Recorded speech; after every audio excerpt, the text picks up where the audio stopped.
G'day, May 40 here. So I got my just desserts this past 10 days. I signed up to get a flu shot and a COVID vaccine. And normally these are essentially free, or I'd go to the pharmacy and they'd be like $10.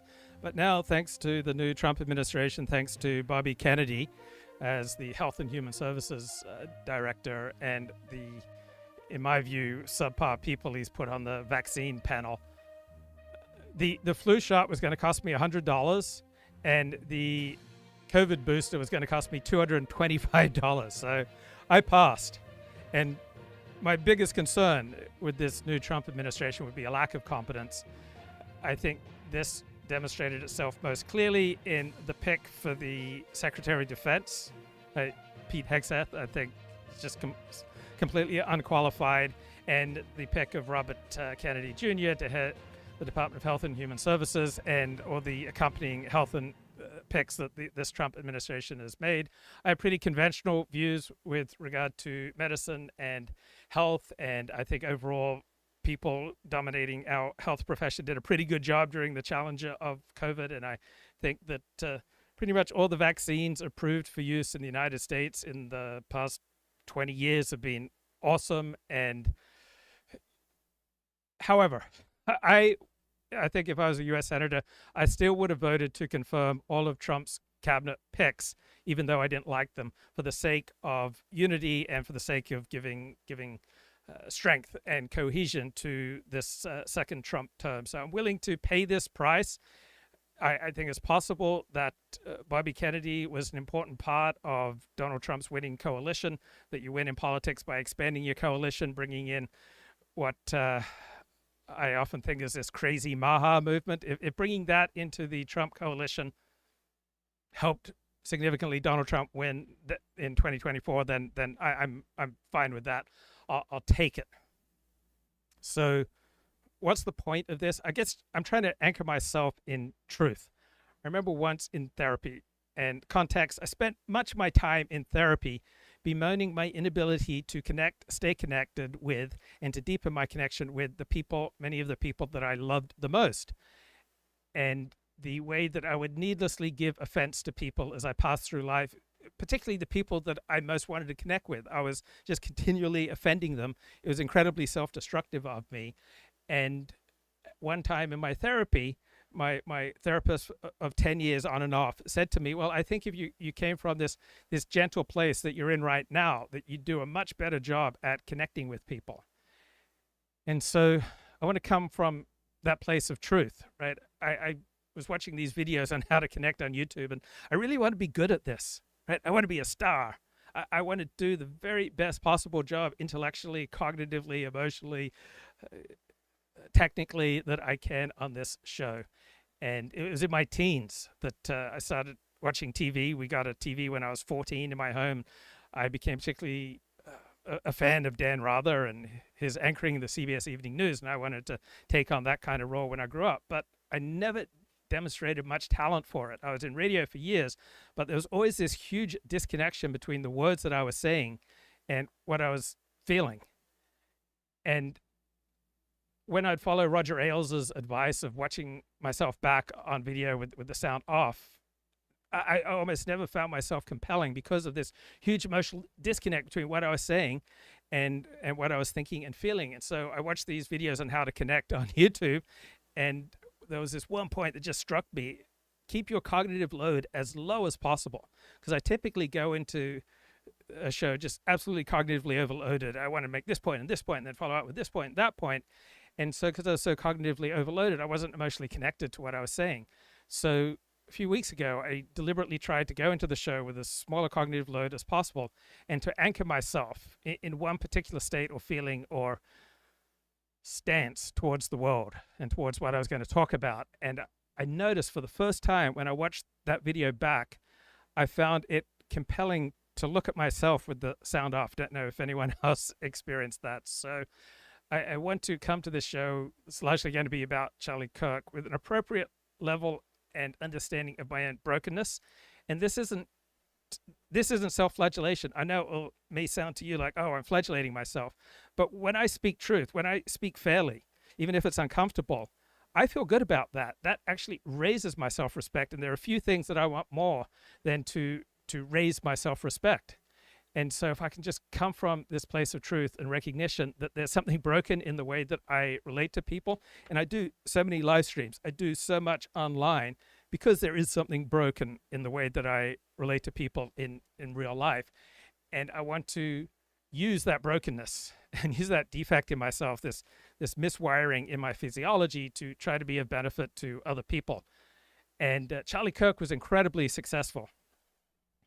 But there's something broken in the way I relate to people. So how the heck do those two topics correlate? Well, often on my blog and in my online commentary, I have a repulsion against sacralizing people after they die.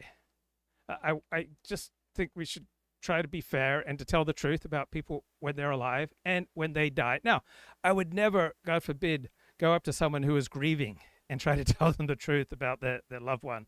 All right, I'm not talking about that. I'm talking about public comments. So if you say something publicly, then you're fair game, I think, for public criticism. So I've had friends who would say, hey, why didn't you contact me privately to discuss that criticism that you made of my public commentary on XYZ topic? And I point out, look, you said this publicly. I am responding to what you said publicly. I'm not confiding anything that we shared privately. So what is said publicly, I think, is fair game. And I have this picture in my head of myself as a brave truth teller. I would not put so much effort and time into what I do online, right, if I did not have this huge understanding, this huge stance of myself as a brave truth teller. And I had a friend who cared about me and tried to bring me down to earth. And he said, look, if you really were as brave a truth teller as you see yourself as, you'd be dead by now. Someone would have killed you. And we do have an effect on how other people relate to us, and we can't provoke people so that they want to hurt us. And it's an iron law of life. If you hurt people, even when telling the truth, even when doing it for a good cause, they will find a way to retaliate. And so when there have been people who've died, I'm thinking of an editor at the Los Angeles Times around the year 2004, Frank DeLomo. And after he died, he was praised to the heavens as this Latino trailblazer of the Los Angeles Times. Now, I'd never heard of him, so I did some research, and I found that his writing was mediocre, and I couldn't find any work of his that was stellar. And it bugged me that he was being praised to the heavens as a Latino trailblazer when the quality of his work was mediocre. And there are many stellar, fantastic, great, amazing, transcendent Latino writers. Why is there so much praise for this one particular mediocre Latino writer and editor at the Los Angeles Times simply on the basis that he was Latino? And with regard to Charlie Kirk, I recognize that the left has reason not to be thrilled with any sacralization of Charlie Kirk. The right often says Charlie Kirk was a happy warrior, and let's take that assumption as true to have an interesting discussion. Charlie Kirk, happy warrior, but that is a recognition that he was a warrior, and he was a warrior for a particular partisan side, for a right-wing, generally MAGA approach to politics, and to an evangelical Christian approach to life. And if your hero system is in conflict with that, it would be weird if part of you was not glad that a foremost opponent of your hero system was now dead. Now, I would think that most people would understand that it's really ill-advised to publicly celebrate an assassination, even if you feel happy. And I don't begrudge people anything that they feel, and I don't begrudge people in the privacy of their own friendships, confiding that they, for example, have this socially inadmissible feeling, such as they are now glad that Charlie Kirk is dead, because Charlie Kirk stood for something. Charlie Kirk fought for things, and it only makes sense that if he fought for things that you were passionately opposed to, that you would feel some joy at his passing. But what kind of bubble do you have to live in to think that it's socially appropriate to then celebrate it?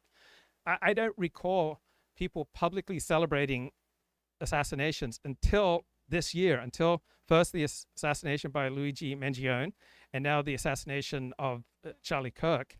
And it seems weird to me. I need to understand, why do doctors, lawyers, professors, people who are highly educated and in prestigious positions, why do they feel that it is socially appropriate to publicly celebrate the demise of Charlie Kirk? It just seems incredibly ill-advised. We're going to say what CBS, what CNN wants them to say. They don't book O'Reilly, they don't book Goldberg, they don't book any dissent, there's no discussion, there's no debate. So they bring in a guy named Jamie Raskin, one of the biggest Trump haters in the country, all right, a congressman from Maryland, and Caitlin Collins, their anchor, who's gone very far left in the last year or so. All right, she baits Raskin the way they always do every night. Roll it. Well, it's absolute corruption of government, and it's absolute violation of the free speech rights of the people and of the media. And this is really taking us back to the days of King George, where it was a crime to insult the president. They didn't like what Jimmy Kimmel said about Donald Trump. And then Barack Obama gives a speech shortly after Charlie Kirk's death, and he lists off a whole bunch of partisan hit points. So I think that public figures, public behavior, and public statements are fair game for criticism, but you should strive to be fair. And Barack Obama did not do that. I thought it was quite ill-advised that he would instead devote himself to reciting a whole list of hit points against Charlie Kirk. Right, you're going to criticize someone? Right, should strive to put things in context. Earlier today, he spoke yesterday at an event that I don't believe was on camera, but here he is. I want to play a fair amount of it for you so you can see where President Obama's coming out on all of this. This is President Obama talking about Charlie Kirk and extending the presumption of grace. Number 4, please. Look, obviously I didn't know Charlie Kirk. I was generally aware of some of his ideas. I think those ideas were wrong.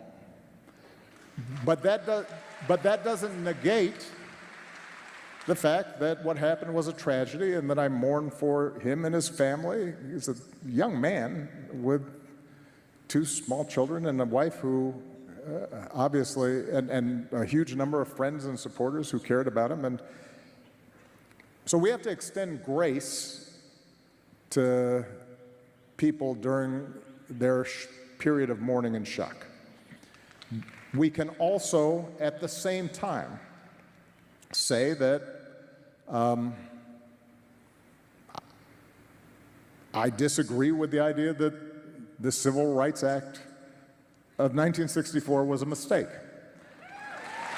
That's not me politicizing the issue. It's making an observation about who are we as a country. I can say that I disagree with the suggestion that my wife or Justice Jackson does not have adequate brain processing power. I can... All right, these are 2 gross lies about Charlie Kirk. And it would seem quite ill-advised to come out with these hit point, talking point, deceptive, deliberate mischaracterization about what Charlie Kirk said at this time. Or any time. I think it's a horrible thing to do when Charlie Kirk's alive. I can say that I disagree that Martin Luther King was awful. I can disagree with some of...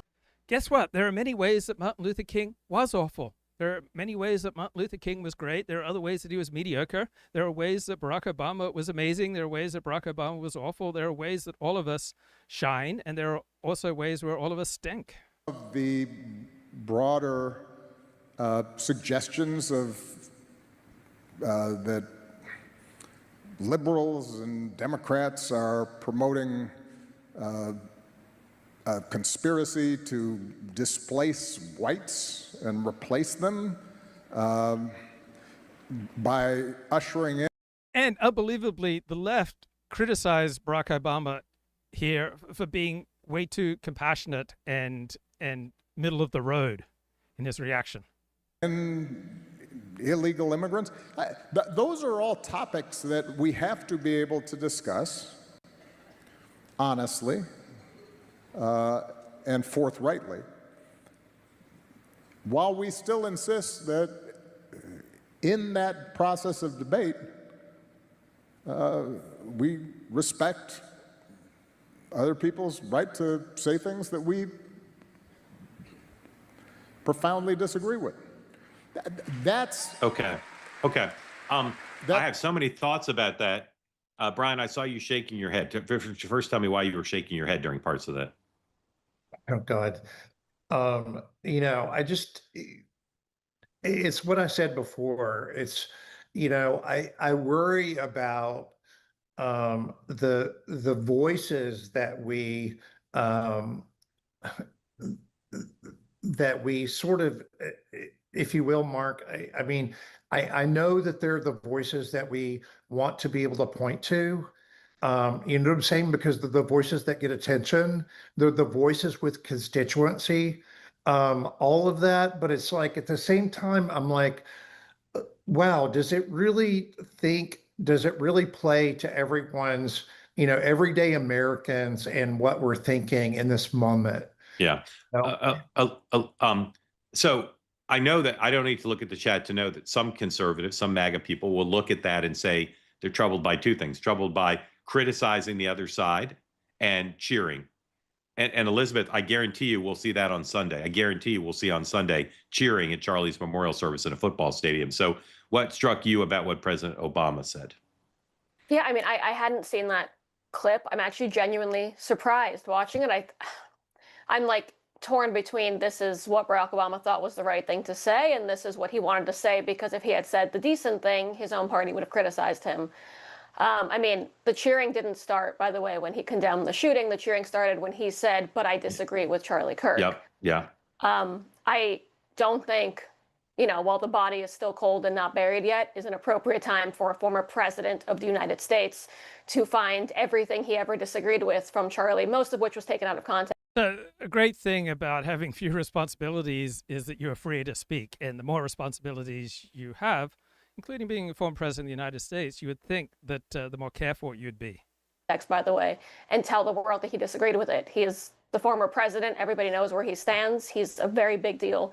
I don't think that's appropriate or necessary. And I just think it's more proof that absolutely nothing is going to change. Charlie Kirk did not say that Barack Obama's wife or Justice Jackson doesn't have brain cells or whatever he said. He did not say the Civil Rights Act was a mistake. I think this was so inappropriate and so unnecessary. And again, I am trying desperately to be careful of my words after what happened, because if God forbid it happened again to anyone, but let's say to someone on the left, I couldn't live with myself worrying that maybe I was 1% of the reason. Yeah. I don't know how these people are continuing what they're doing.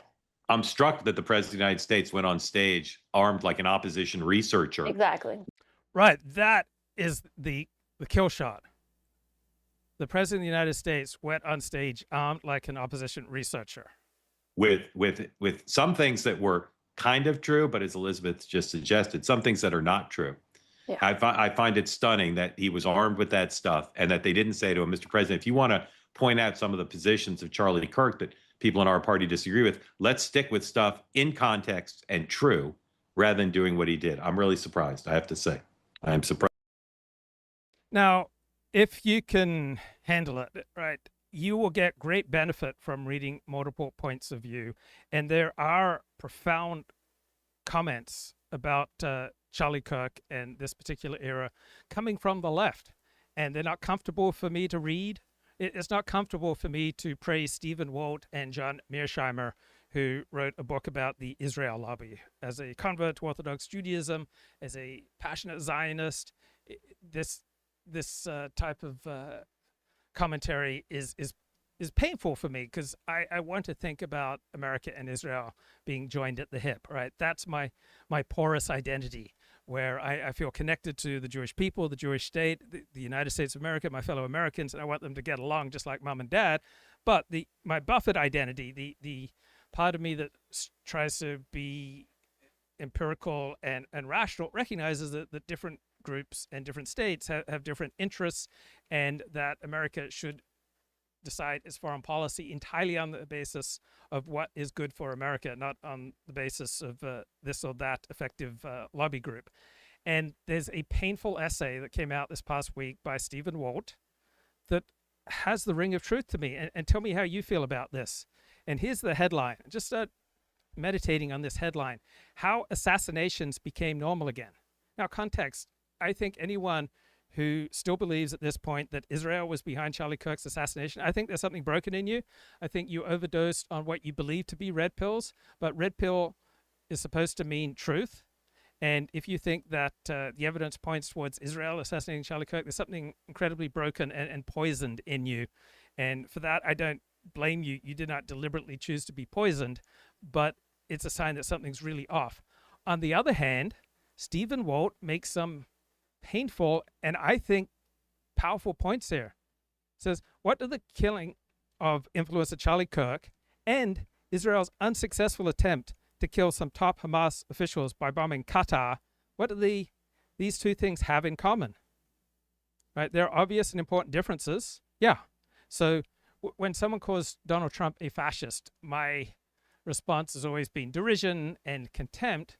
But then I started thinking this past week, wait, maybe there's room for a nuanced discussion about, okay, to what extent do you see Donald Trump as a fascist? Which of his actions and words do you see as fascistic? And where would you say that Donald Trump is not a fascist, right? So you can talk about the comparisons between AOC and Joseph Stalin, and you can find some things that these two have in common. And then you can find things where they are very different. So political killings are not new, but for many centuries, there was a remarkably effective norm against government leaders attempting to kill their counterparts in other countries. And so I have made a lot of derisive comments about international norms on this show, but social norms, communal norms, and international norms have power and influence and importance.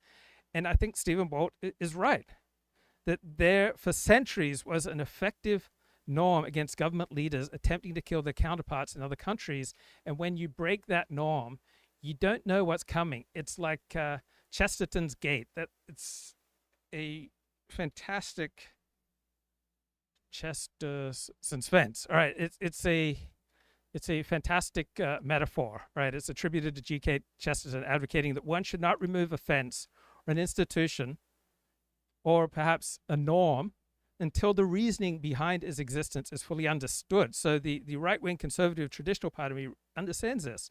Right? Removing something without fully knowing its purpose is foolish. Right? Initially, it may seem there's no reason for this fence being here, but instead of immediately demolishing an international norm or a fence or an institution, the intelligent, wise person should first investigate, understand why was this fence built before deciding whether or not to keep it. You would think that people on the right, people who are traditional and conservative, would understand that. Has Barack Obama ever been in a confrontational interview? I suspect he has, but none comes to mind, and I suspect that he would handle himself pretty well.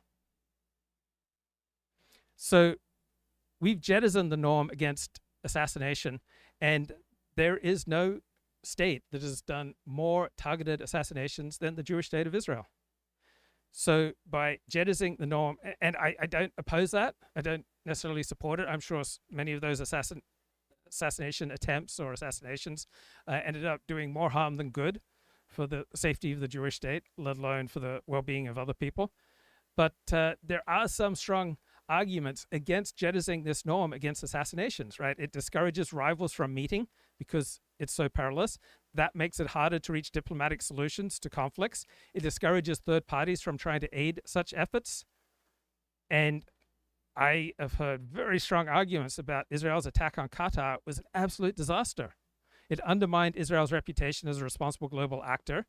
It makes other countries less willing to try to facilitate diplomacy between Israel and its enemies, and makes Israel's enemies less willing to meet to try to reach some kind of modus vivendi with Israel.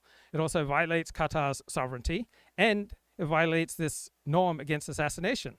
So it throws more sand in the gears of international diplomacy at a time when we need more of it, not less.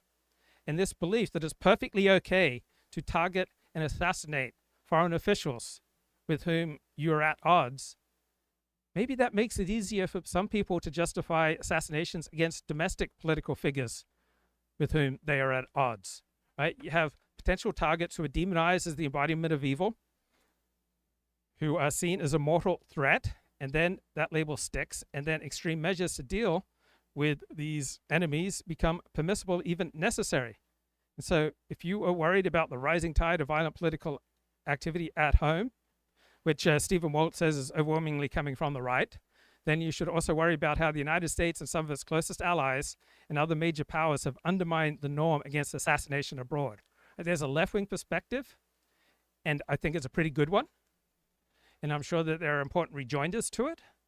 And whenever I hear the elite media and elite experts in political extremism saying that political extremism overwhelmingly just comes from the right side of the political spectrum, I suspect that there is considerably motivated reasoning. I am skeptical of the claim, but I have no time for the attitude that one side of the political spectrum is always morally superior to the other in all times, in all circumstances. I think right now it may very well be that the political left is much more of a threat in extreme violent political activity than the right. But I think the notion that there's just one side of the political spectrum, the right side, that is always more moral is silly. Right? Both the left and the right reflect impulses that have been rewarded by the evolutionary process over millennia. So in some circumstances, left-wing approaches of diminishing punishment, being more open to outsiders, a more egalitarian approach to resource distribution. Sometimes this approach is more useful for some situations, and then in other situations, the right-wing approach is more adaptive. This program brought to you by many people. Okay, great. Mike Benz, fantastic talker, incredibly convincing. And if you're on the right, and I share Mike Benz's view of the world, but I'm concerned, how much truth is there in what he says? Global level, because as we were talking about this armed queers group, what you've seen, and part of the reason that I believe that Antifa and Trantifa have been allowed to grow so big despite being so militant and openly endorsing political violence, is because that has been a useful instrument of statecraft for the blob, for the State Department, the CIA, USAID, the U.S. Institute of Peace, there are tens of thousands of NGOs, for boots on the ground to stop right-wing populist movements around the world by any means necessary. And this is just, and I kind of want to lay into this point with some of our remaining time, but I can pause because I know I've been talking for a while, but I wanted to get into the global nature of this. No, and what can be that's done. what I want. That's what my audience wants too. And I think that that's where I think you can help us, Mike, is to understand what the government should be. It's a great question to ask. Why do I love a particular narrative, right? What needs in it? What needs in me are being served by this narrative? And I admit, I love this narrative that Mike Benz is giving. It is meeting my needs in this moment, right? My needs in my porous self, where I feel connected to other people on the right in America, where I feel that America is under threat by a violent extreme left. Doing, because we're seeing a rapid radicalization, and it is Trantifa. There's a violent death cult within the trans world. It's not all trans, but there's a lot of them. And Antifa is constantly trying to prey for young lost people online. That's a fact. I rejoiced when I heard that Donald Trump was ruling Antifa a terrorist organization. And then I did a little more reading and found out he did the same thing in his first term, but didn't actually do anything about it. The government obviously was completely unaware of this person's radicalization against Charlie, which is irresponsible, but it's also, I don't know if it's something that is to be expected. And then we saw earlier in the week, Pam Bondi flirting with, beefing up hate crime legislation, which is, I know, something Charlie was against and is not. It feels like a rough draft. I don't know why she feels like she brings her rough drafts out to national news. She does this all the time. So there's a tendency in the news that I find annoying, and ChatGPT calls it the accumulative framing template. There seems to be this template in journalism where you catalog a person's mistakes and misstatements according to your particular buffered hero system. And then if these misstatements and mistakes reach a certain level, then that defines them. No matter what else they accomplish, to me, the only fair thing to do is to use perspective and to have a sense of the good things that someone's done and then have a sense of the bad things that someone's done. So even if Adolf Hitler was a good watercolor painter, that doesn't really count for much in the context of the horrible things that he did. So I get annoyed by commentary and by news articles that lack a sense of proportion. And I see this with the elite coverage of Charlie Kirk, which seems to focus on the most un-PC things that he said, often ripped out of context. On the other hand, I recognize that the elite news coverage of Charlie Kirk has been less hostile and more muted than it would have been a year ago, right? We have a more humbled and more fearful and more anxious elite news media right now. So I love this concept, the accumulative framing template, right? You don't have a sense of proportion. You just add up, these certain things that have been said. You treat them as damning and defining, and that you've cemented a particular narrative, that you've established a pattern, and then all neutral and positive actions are just ignored. And some of you have bosses who use this. They don't acknowledge anything good that you do, right? They only catalog and light you up for your mistakes. Somewhat off topic, no, probably completely off topic.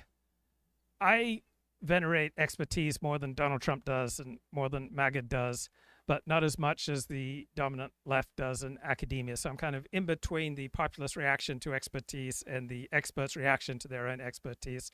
And there's a new book out about the CIA. I read the author's first book about the CIA, which was quite damning. And now Tim Weiner, the author, is out with a new book about the CIA. And this time, the book is incredibly laudatory. And what's changed? Well, the first time his book came out, it was at the end of the second George W. Bush term. And so in that context, he just ripped apart the CIA because it was in the context of the CIA lying America into ill-judged invasion and occupation of Iraq. But now that Donald Trump is back with a second term, this left-wing author lauds the CIA. It's just filled with admiration for the CIA and every single one of its directors except the current Trump appointee, John Ratcliffe. And on page 48 of this new book called The Mission, the CIA in the 21st Century, the author, Tim Weiner, quotes Bob Gates, right, the former director of Central Intelligence, the future Secretary of Defense, and he says, reality is on 9/11, we didn't know jack about Al-Qaeda. We'd just been attacked by a group we did not know anything about. But Tim Weiner doesn't ask why there's so much ignorance, given that the CIA had a dedicated station, the Alex station, that was simply focused on bin Laden for 5 years prior to 9/11. Then Edward Luttwak finally met the head of this station, Michael Scheuer, and he discovered the probable cause, that bin Laden had this particular talent to recruit and direct his followers with his speeches delivered in fine classic Arabic, in plaintive rather than fiery tones, speeches in which he made a point of dropping hints of forthcoming attacks. But it was all lost on Michael Scheuer because he didn't know any Arabic. And Luttwak was astonished to hear that. He said, why have you made no effort to learn any Arabic during your years on the bin Laden detail? And Michael Scheuer said, no need. There is FIBUS, meaning the Foreign Broadcast Information Service, right? It translates speeches at a reasonable level of accuracy with some delay and none of the tonality. The most powerful part of a speech and of oral communication is not the words, right? It's the emotional context behind the words. Michael Scheuer's successor, Alfreda Francis Bukowski, right? Michael Scheuer specifically hired her to run the bin Laden unit, and then he married her. And his successor also knew no Arabic and made no discernible effort to learn any Arabic. What about John Brennan, right? Obama's appointee as CIA director. He was a student in Cairo, but he learned no Arabic there because he says he was just too busy to learn any Arabic. Edward Lukevac says he was summoned to address the National Intelligence Middle East team, right? There are 40 top Middle East analysts. So he starts off with a funny Cairo joke, which he carefully rehearsed in Masri. Is that a particular dialect of the Arabic language spoken in Egypt? And he was immediately interrupted by raised hands. Please speak in English. So I asked, how many of these Middle East analysts knew Arabic? There were 3 raised hands out of 40. Then he asked, how many of you speak Farsi? 2 hands raised. Right. So Tim Weiner praises the expertise of many of these CIA officers, but most of them not bothered to make any effort to learn the languages, right? Not even the easy ones like French or Spanish, not even Arabic, let alone Chinese or Korean. So if my dad preached all his adult life about the Bible, but my dad was just had the most elementary level of literacy with regard to the languages of the Bible. And yet I see this with Christian preachers all the time. This Bible verse, this biblical text, this Hebrew or Greek term, it means X, Y, Z.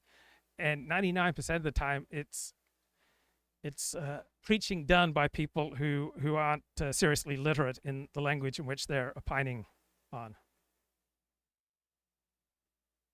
I can't imagine that's where the focus goes, but what does the government need to be doing to make sure that we're actually trying to use power, and we've got the power right now to try to make sure. So in his first term, Donald Trump said he was going after Antifa, he was designating it as a terrorist organization, but he didn't really do anything. And my understanding of Donald Trump prior to this term was that he's simply not very good at running things, that a Ron DeSantis would have been far more effective. Now, in retrospect, I recognize that in the last 3 months, the last few months of 2020, Donald Trump got much better at running things. He essentially shut down the border using COVID as an excuse. And then this time around, he's been incredibly effective. And I never thought about Charlie Kirk because I was not impressed by Charlie Kirk's ideas. And almost any time I read an article about Charlie Kirk in the LA Times, New York Times, Washington Post, I start getting bored. It does not hold my attention. When I listen to Charlie Kirk, he does not hold my attention because his genius was not in being an intellectual, right? He was a partisan talking head. His genius was in political organizing. And so once you put someone in their proper genre, then you will have a much more accurate perception of their value.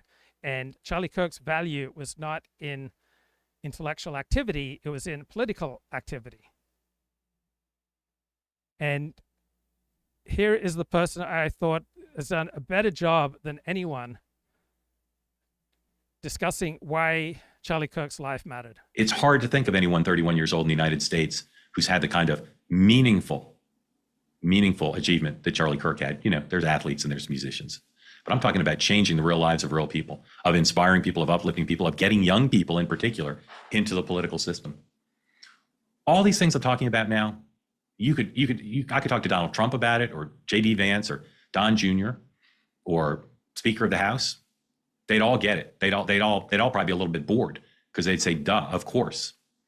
But what I'm concerned about is, as I've tried to have a version of this conversation with Democrats that I know, blank looks. First of all, they don't understand what Charlie achieved. Even now, even as it's been covered since his murder, they still don't get it. They still don't understand what made him so different. We've tried to talk about that here. I've talked about it everywhere since he was assassinated, because I think it's so important that the left understand. First of all, they should understand history. But second of all, they need to appreciate why people on the right are so upset.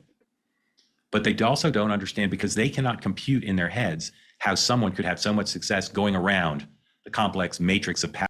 If you're on the right, you should be curious about how George Soros has been so effective, how he's gotten so much bang for his buck in electing George Soros-friendly district attorneys. And if you're on the left, you should be curious about how Charlie Kirk was so effective as a political operator. Power that they put in place through their liberal institutions to keep people like Charlie from succeeding. And the only reason Charlie succeeded at pretty much everything he tried to do was because of his extraordinary gifts, his determination, his faith, his big brain, and the relationships he built. This disconnect where they don't see Charlie as anything but kind of some Trump flunky. They do not see what he achieved, and they do not see the symbolism.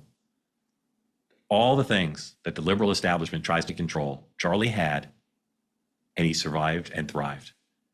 A non-Ivy League Christian, Western living guy who avoided the media or didn't seek their approval or their help, with non-traditional experience, pro-Trump conservative. All of that was an extraordinary. So Elliot says in the chat, the blank look owes to SSRIs. And I immediately apply that to myself and think, oh, Elliot says that I look blank, and I need to tell Elliot I'm not on any SSRIs and haven't been for many, many years. But I don't think Elliot was talking about me. He was talking about some of these assassins. Threat to their power. And taking him off this earth has caused a visceral reaction on the right because they get. One of the most embarrassing things is not recognizing the context in which people are speaking. Like jumping on some comment that someone's made and interpreting it completely differently than it was meant. And all that. He was their champion of ideas, and he was their champion of political success and organization. But for many of them, he was a champion of making a statement that in America in 2025, you can be all those things and a huge success. And what a setback for people inspired. No mainstream journalist or pundit makes as much effort to understand MAGA as Mark Halperin. And he's not on the right. He's not MAGA. But he uses his big brain to empathize with other people. And there's so much wisdom in many of his comments, such as this particular commentary that he gives, listing off all the reasons why Charlie Kirk was discounted by the left. Now, I like to read over an hour of newspapers a day online, preparing for this show, and a dramatic opposite type of coverage that you see in the mainstream media is in its fawning approach to liberal celebrities. So the New York Times this weekend, how Reese Witherspoon figured out who she really is. Right? One, they would never do this type of headline or story for a right-winger. Two, it's just bogus, it's nonsense. Aren't you embarrassed by this kind of silly fawning that you do over this or that celebrity? And second, you cannot figure out who you are, because who you are changes depending on context. It depends on who you're with. Nate Silver is a thoughtful left-of-center pundit, and he is pointing out on his Substack the dangers of the left-of-center epistemic bubble. So the remark that got Jimmy Kimmel in trouble was, he said, we hit some new lows over the weekend with the MAGA gang desperately trying to characterize this kid who murdered Charlie Kirk as anything other than one of them. Right, so this wasn't just insensitive, right? This was false, right? People on the left would call it misinformation if that term was not deployed so one-sidedly, right? The overwhelming majority of misinformation researchers, in fact, every single one of which I'm aware in academia, is on the left. So we have abundant evidence that Kirk's assassin, Tyler Robinson, was on the left, and that he was motivated in large part by Charlie Kirk's political views. And he stated, I had enough of Charlie Kirk's hatred. Some hatred can't be negotiated out. And why are so many smart, accomplished people in prestigious positions ignoring this? Why are they so obstinate in refusing to correct the record? And where did Jimmy Kimmel get this idea from? And maybe it's Blue Sky, the left-wing equivalent of Twitter, or maybe from Substack. Heather Cox Richardson, right, an academic, historian, the author of the #1 U.S. politics newsletter, Letters from an American, right? She wrote over last weekend that Charlie Kirk's assassin appears to have embraced the far right and disliked Charlie Kirk for being insufficiently right-wing radical. She presented no evidence for this. It was wishful thinking at best. It was a lie. It was a falsehood. And why are so many prestigious people on the left putting out this nonsense? Because they live in a left-wing epistemic bubble. Now, we all live in an epistemic bubble because we all have a hero system that is essentially closed because life would just be too anxiety-ridden without it. I have this, you have this. And it is often our enemies and opponents who are able to point out our blind spots more effectively than we can see for ourselves. But the news media's denial about Joe Biden's obvious mental deterioration, there's no other way to account for it other than they were in this left-wing epistemic bubble. And then all these prestigious talking heads on the left saying things that are absolutely false. This suggests that the left-wing bubble is expanding. It is devouring the group who consider themselves, as opposed to conservatives, the reality-based community. Remember, there was someone in the George W. Bush administration who said that, hey, you liberal journalists, you're in the reality-based community, but in the George W. Bush administration, we get out there and we change the world, and we see what should be, and we act. But this left-wing epistemic bubble is expanding. Only if you're living in such a closed left-wing epistemic bubble, right, would you think that it's socially appropriate to go public on social media and celebrate an assassination? And so we have an increasing number of formerly rational left-wing commentators sounding increasingly deranged. By him, including a lot of young people who want to be able to say what they want to say on campus, even if they're not necessarily super MAGA. They want a university, a college, to live up to what it's supposed to be, a place where people can say what they think, the ideas that matter to them, whether others agreed or disagreed. And now an assassin has said, no, you can't do that. The reason why so many who love Charlie are determined to make sure that not only does his record, his accomplishments, his personal story lives on, but the work must continue. Because if someone who overcame all of those things, So I took a weekly class in 2012 on how to create a one-man play. One of the things that I learned in that class from my teacher, Terry Silverman, was that if you've lost the audience, you lost the audience 5-10 minutes ago.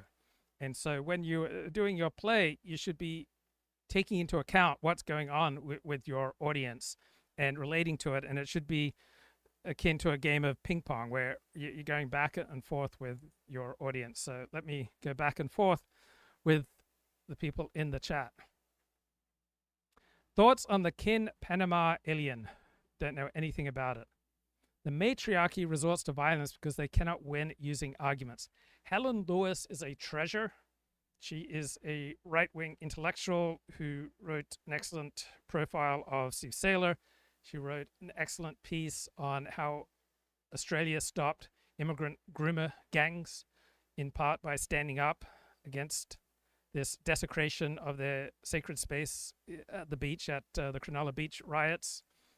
And she has this thoughtful talk at the National Conservatism Conference here, overcoming the feminization of culture. And one of the points she makes is that woke is essentially a product of women, an increasing number of women in high status positions in academia. Controversial. So far, I have only made two claims. One, men and women are different.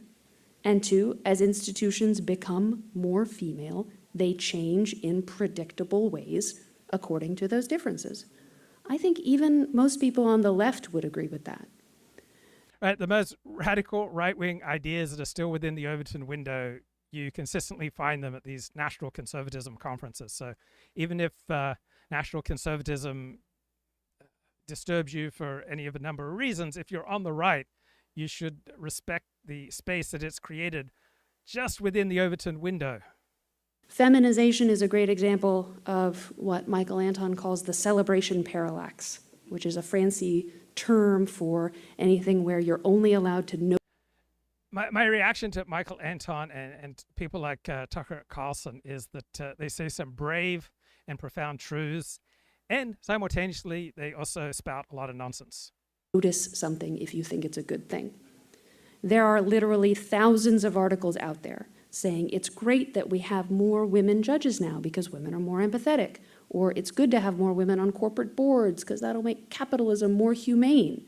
It is only when you say women are fundamentally changing the bedrock institutions of our society, and that might be bad, that you start to get into trouble.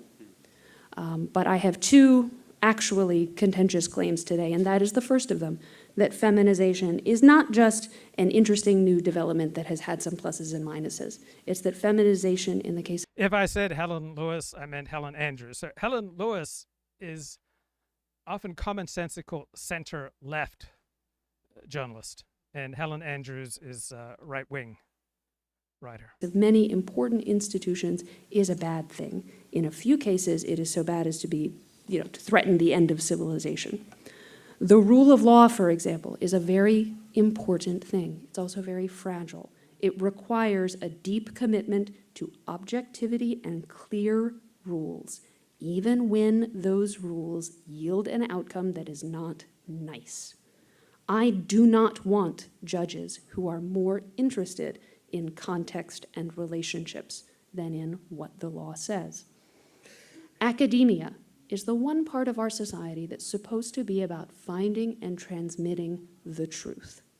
If it instead becomes about censoring ideas that are dangerous or threatening, then it no longer serves its purpose. In business, if the only way to advance at your company is to behave in the most HR compliant way possible, that's going to exclude and discourage the very people who are most likely to be leaders and innovators. I happen to think that the most important political issue in America today right now is immigration, and that is a perfect example of a political issue where the elite consensus is highly feminized. We have all of these laws on the books about citizenship and borders, but we're not allowed to enforce any of them if it might make somebody sad. So rule of law, pursuit of truth, borders, innovation. Without these things, I am not being hyperbolic when I say that a thoroughly feminized civilization will set itself on the road to collapse. So that is the first claim, that feminization is in many cases a bad and a threatening thing. The second claim proceeds from a question, and it's a very important question. Can we have demographic feminization in the literal sense without having substantive feminization of the kind that I believe is so dangerous? That is, can we have more female lawyers and judges and academics without having, or while still maintaining the old standards? Because in theory, of course, you can imagine such a thing. There certainly are enough women, there certainly are many women who have the talent and the inclination to meet the old standards. There are many women who are excellent judges. I know many female journalists who are just as... So Lauren Southern is out with, is this another memoir? And as someone who's published a memoir and talks a lot about himself publicly and writes a lot about himself publicly, I can say that those of us who do this kind of public confession, that we have a disproportionate number of narcissists among us, which does not discount the possible value of what we do. So I almost spent $10 on the Kindle version of this memoir. Haven't dropped that $10 yet. This book came out July 13th of this year, and this is a memoir about the total unfiltered chaos behind the scenes of my time in media, from Christian evangelical upbringing, a steady diet of Fox News, to going viral, playing my first part in media disinformation, to meeting with terrorists, neo-Nazis, intelligence agents, and political crime rings. There's coke binges. I didn't realize that she was a coke addict. MDMA diplomacy with enemies, a nuclear-grade marriage meltdown, a trail of scandal across 5 continents. So last time I thinking about Lauren Southern, she was talking about how she'd been mistreated, and she put out a 90-minute or 2-hour video on various ways that she'd been mistreated. But it was also remarkably candid, and I've usually been fairly favorably disposed towards Lauren Southern, and I still am. I was arrested in Turkey and Morocco, got banned from the UK. I may have violated international sanctions, had a psychotic break, an addiction, and fell into the dark art of conspiracy. She also reveals that she was drugged and raped by Andrew Tate. I might buy this book. Hard-nosed and uncompromising as any of their male peers. There definitely are such women, but I am not sure that there are enough of them. Because the question is not, can some women be excellent professors? The question is it possible to have an academia that is majority female and is still as committed to, and still respects the unhindered pursuit of unpopular truths as much as the old predominantly male academia did? I believe the answer is no. I believe demographic feminization does inevitably lead to substantive feminization. It is a difficult thing to confront, but I genuinely believe it to be true. So what is... All right, let's scroll back through the chat. So I'm not at all sure that the matriarchy resorts to violence because they cannot win using arguments. Has the argument made that a Christian amendment would be the logical outcome of Christian nationalism, of Charlie Kirk, poster boy for Christian nationalism, and this would be profoundly un-American? Well, I'm sure there are certain situations and circumstances where some kind of amendment to the Constitution making Christianity particularly powerful or sacred might be in America's best interests, and most situations I don't think such an amendment would be in America's best interest. Simply trying to keep Christianity alive and sustain a serious Christian identity is very difficult in an increasingly anti-Christian America. And so the difficulty of keeping your Christianity while so much of society is aligned against you leads to often extreme reactions which get called Christian nationalism. And I think there are saner, more adaptive versions of Christian nationalism that people are subscribing to, and less sane and less adaptive. I don't think there's anything inherently evil about nationalism or Christian nationalism or any type of religious nationalism. Depends on how it's done in the particular circumstances. I read Michael Shoya's book about Osama bin Laden. I recommend it. I was surprised to learn today that he did not speak Arabic. So Shoya seems to have lost his mind, like many CIA officers after they retire, because my working theory is that I got from a Jewish friend that they saw American interests distorted by an overly close relationship with Israel, and they then in turn overreact and become just passionately anti-Israel after they retire.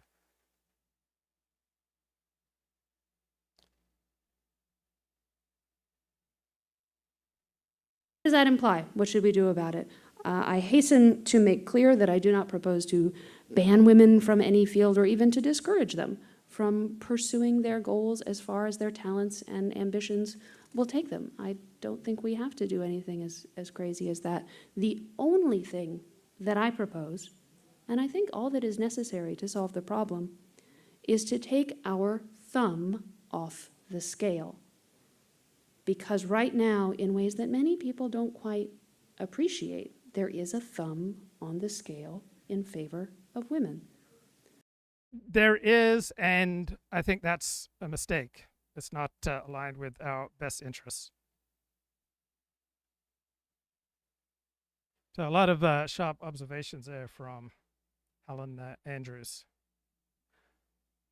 Now, Bob Oatberger, he feels like my brother from another mother. I just consistently respect and resonate with his insights. He notes Theodore Dalrymple commented on the many patients he attended to in prison who described falling into crime or falling into the wrong crowd. They never said themselves that they were seeking these situations. Yes, we are profoundly affected by the crowd that we hang out with. So much so, I remember in geography, it's not a class, science classes are not a natural fit for me. For whatever reason, I have some kind of mental block against science.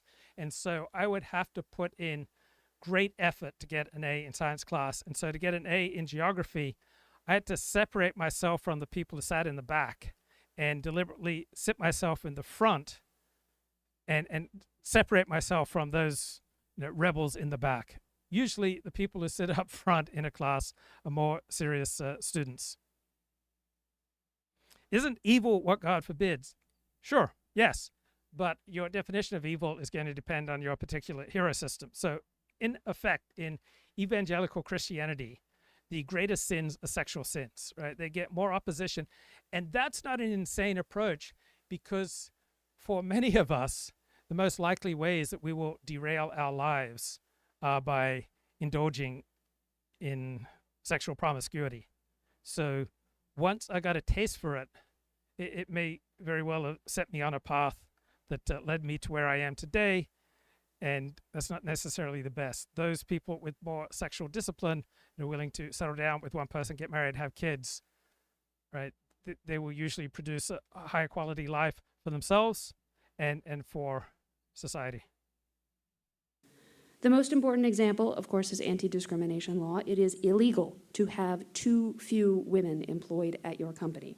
If women are statistically underrepresented in your institution, that is a lawsuit waiting to happen. So companies and institutions give jobs to women that they would not otherwise have gotten, give women promotions that they would not have otherwise gotten, and in a pinch, they create jobs that did not need to exist, involving PowerPoint slides, just to get... Awarding power and perks against merit is just terrible for morale. It's terrible for social cohesion. Get their numbers up. This is why HR departments exist and why they promote gender diversity so assiduously, not because they're ideologues, although they are, obviously, but because they are protecting their company from lawsuits. Anti-discrimination law also mandates that the culture of every work... Right. It's important to try to understand context, and before going off on woke corporations and woke businesses, you have to, first of all, recognize the context in which they operate and how they have to protect themselves against lawsuits by doing all sorts of stupid woke BS. And I hope that Donald Trump, in his second term, reduces the incentives for businesses to protect themselves from lawsuits by doing so much nonsense. Workplace be feminized, because if the atmosphere of your workplace is too brash or... So almost all my teachers were women, and it was somewhat stifling. And I noticed that girls were always much more suited to coloring within the lines. Boys were always more rambunctious and challenging. I had various teachers tell me I was the most challenging student they ever had, and they didn't mean it as a compliment. And I don't want to compliment myself because I was often a pain. But the best students, right? You ask professors and teachers who are the best students you've had. They're usually men. They're usually males. But those who just do what the teacher asks, much more likely to be females who get rewarded for coloring within the lines. And that is a result of the feminization of our schools. Competitive or combative, that is also a lawsuit waiting to happen, because it is an indication that your workplace is not sufficiently welcoming to women. That is why HR departments are so zealous about policing every interaction and every communication and making sure none of it has any rough edges. So that's agenda item number 1. Get rid of all the HR ladies. Who's with me?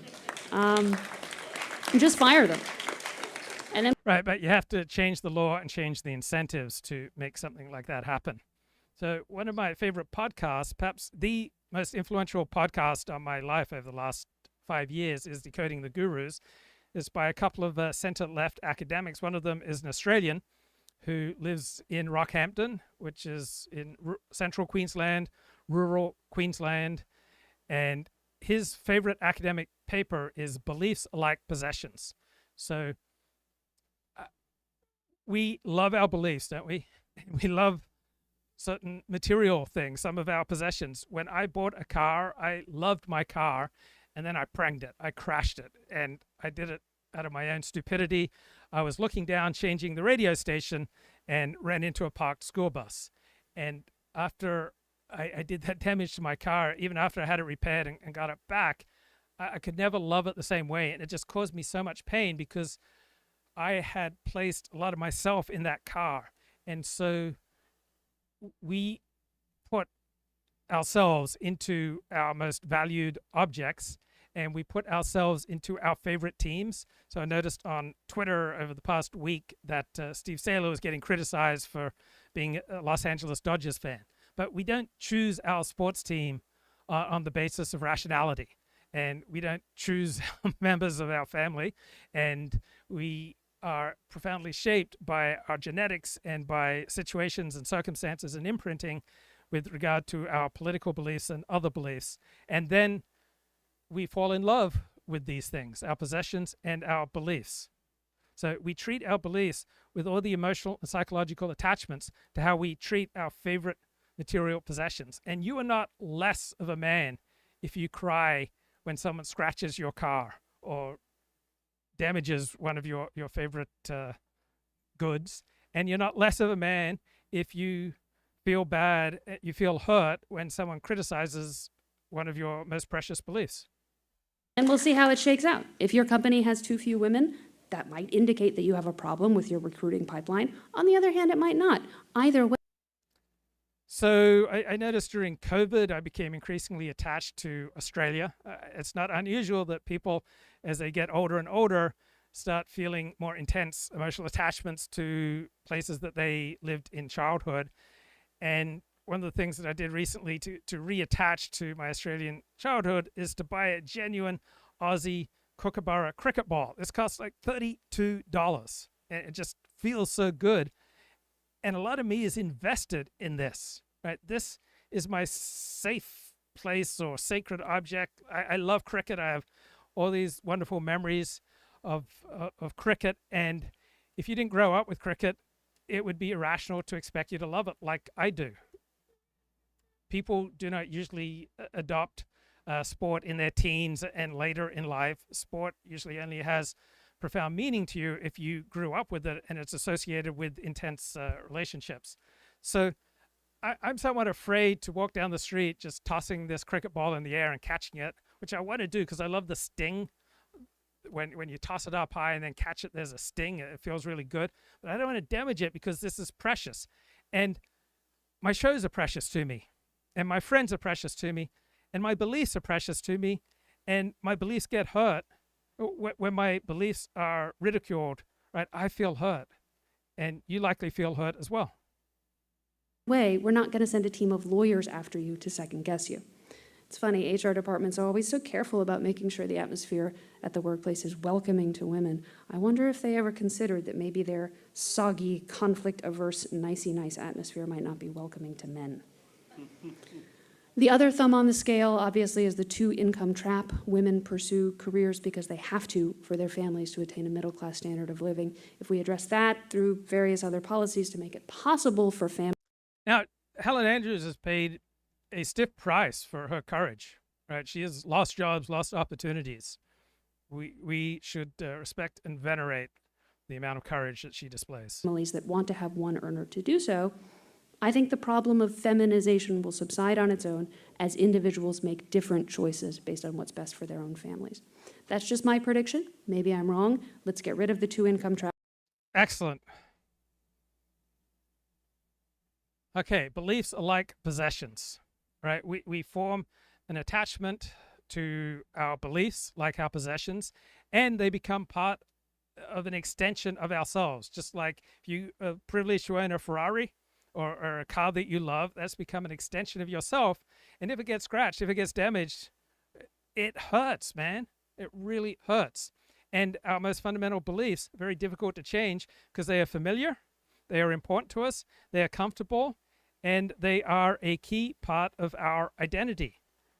We can't live without a hero system, a system that says certain actions are meritorious and connect you to something that transcends yourself, transcends your life. Now, we will add new beliefs to our collection if they don't conflict with our existing ones, just like we will accumulate furniture and other belongings. We will embellish and we will show off our beliefs to signal to people. Signaling is incredibly important. Nature is constantly signaling. There's nothing wrong with signaling. Virtue signaling is virtuous. Now, you can do it in an ill-advised way, but overall signaling is essential and you can't transcend it. You never get to be beyond signaling. People are reluctant to give up their prized possessions, and people are reluctant to give up their prized beliefs. People get invested. That's why debates over politics or religion feel so personal, right? If beliefs are like possessions, then attacking someone's belief feels like you're trying to rip something out of their hands. You're trying to stomp on their identity. So when people defend their beliefs, they're defending themselves. And facts are not going to triumph over this. So people curate their beliefs to fit together and to work for them. And so almost always when people share a belief, it is much more of a reaction to what they think is simply most appropriate in a particular setting. Very few people, maybe only 5% of the population, have coherent ideologies. Now, I often hear the online world described as the fake world, and the real world is when you're offline. But for people for whom truth is important and people with dissident views about the nature of truth, your online life may be more important and more real than most of your offline life, because in your offline world, you may be so regimented to get by that you have to not say what you think at work, not say what you think in your community, not say what you really think around your family, because the price for saying the truth is just too high. And so you need an outlet to talk about those parts of your beliefs and your experience of reality that are most important to you. And you may very well only get to do that online. So ideally, you're able to have some connection between your online world, your offline world. Ideally, my online live streams help connect me to good people offline and don't damage my life. But I think a neutral, objective perspective would probably argue that for every year that I've been online since I started blogging in 1997, it's probably cost me $100,000 a year in missed opportunities and the financial reward that would come if I put my effort elsewhere. This is incredibly important to me, and I put a lot of time into these shows, and then I have to also pay the price for the things that I say on these shows, and for everything, right? There's a price. There's the opportunity cost. If you weren't doing this, what else would you be doing? And so for most people, they would be much better served by not saying provocative things online and instead putting the time and energy that they are devoting to their online selves to building up their offline world so they can get married, sacrifice their careers as an online thought leader, and take real work and devote themselves to a family and kids. And if you don't, you'll end up at 59 and a bachelor. So you often hear people on the right, like Jordan Peterson, talking about the meaning crisis, but it's really the connection crisis. And we may very well be gathered here today because to varying degrees we have a connection crisis in our life, right?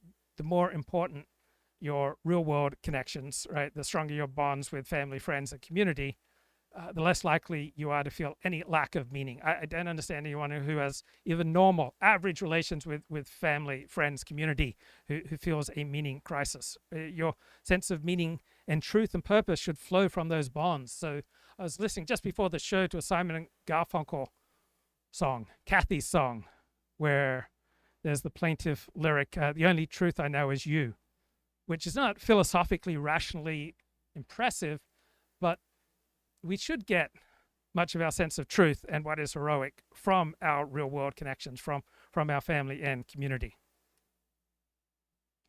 So do you ever hear a phrase, an idea, a sentence that then sets you to pondering for hours?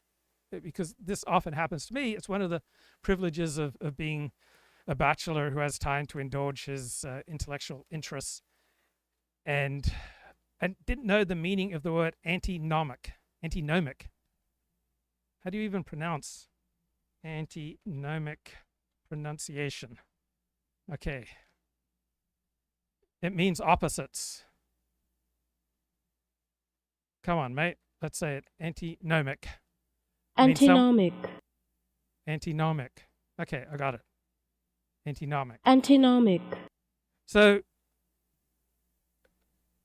the academic discipline in which I have the most friends is philosophy. And one philosopher told me that if we take the work of the late American sociologist Edward Shultz seriously, then we would understand that intellectuals are structurally antinomic.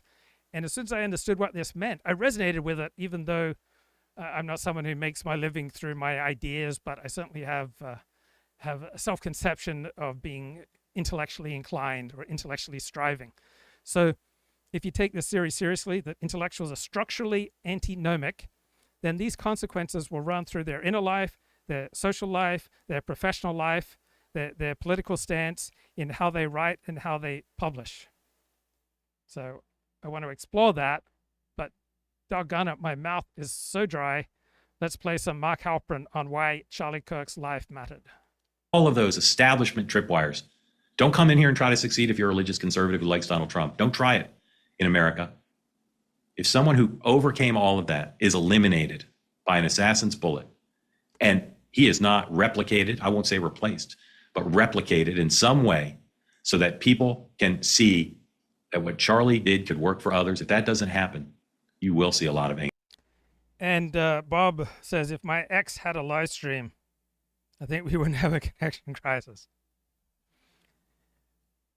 It's scary for some of us to get close to other people, because things that don't bother us when you're not close to someone start to really bother you when you are close. So the closer I get to someone, the more demands they can then make on me, and the more demands I can then make on them, or the more painful certain things that I do or say become for them, or the more painful certain things they say or do become for me. I remember there was this very pretty woman, and I met her because I enjoyed her writing, but I was probably inclined towards a more generous view of her writing because she was pretty. And then I met up with her to discuss writing, and very quickly we became romantically entangled. And then I started bringing her around my friends, and my very smart friends had two very different reactions. The only time that I remember in my dating life that my male friends were trying to have sex with my girlfriend was this particular relationship. She was so hot that my male friends could not stop trying to have sex with her. And my female friends resented her, one, because she had this look that said, you know, my man can do anything to me. And two, they felt their brain slowing down when they would talk to her. And three, she was presumptuous. She would talk to them like they were peers. But my female writer friends were highly accomplished, and my gorgeous girlfriend was not highly accomplished. And so this became increasingly awkward, and it got to the point where I didn't like her writing anymore. So initially I was attracted to her from her writing, but the closer we got, the more enmeshed she became in my life, then the more negatively I felt about her writing. And when I dated an ex-porn star, initially it didn't bother me that she used to be a porn star, but the more intense my feelings for her, the more it started to bother me. And intellectually, I don't like the idea that I would become so close to her, someone, that I would then start making demands. But I've done that. It's so embarrassing, the type of demands that I have made on people that I felt love for. I hope you never find out what a bloody fool I've been in love. And to analyze it rationally, I would say, oh, it comes from my anxiety, and my anxiety has provoked me to try to put my partner in a prison to try to keep my anxiety at bay.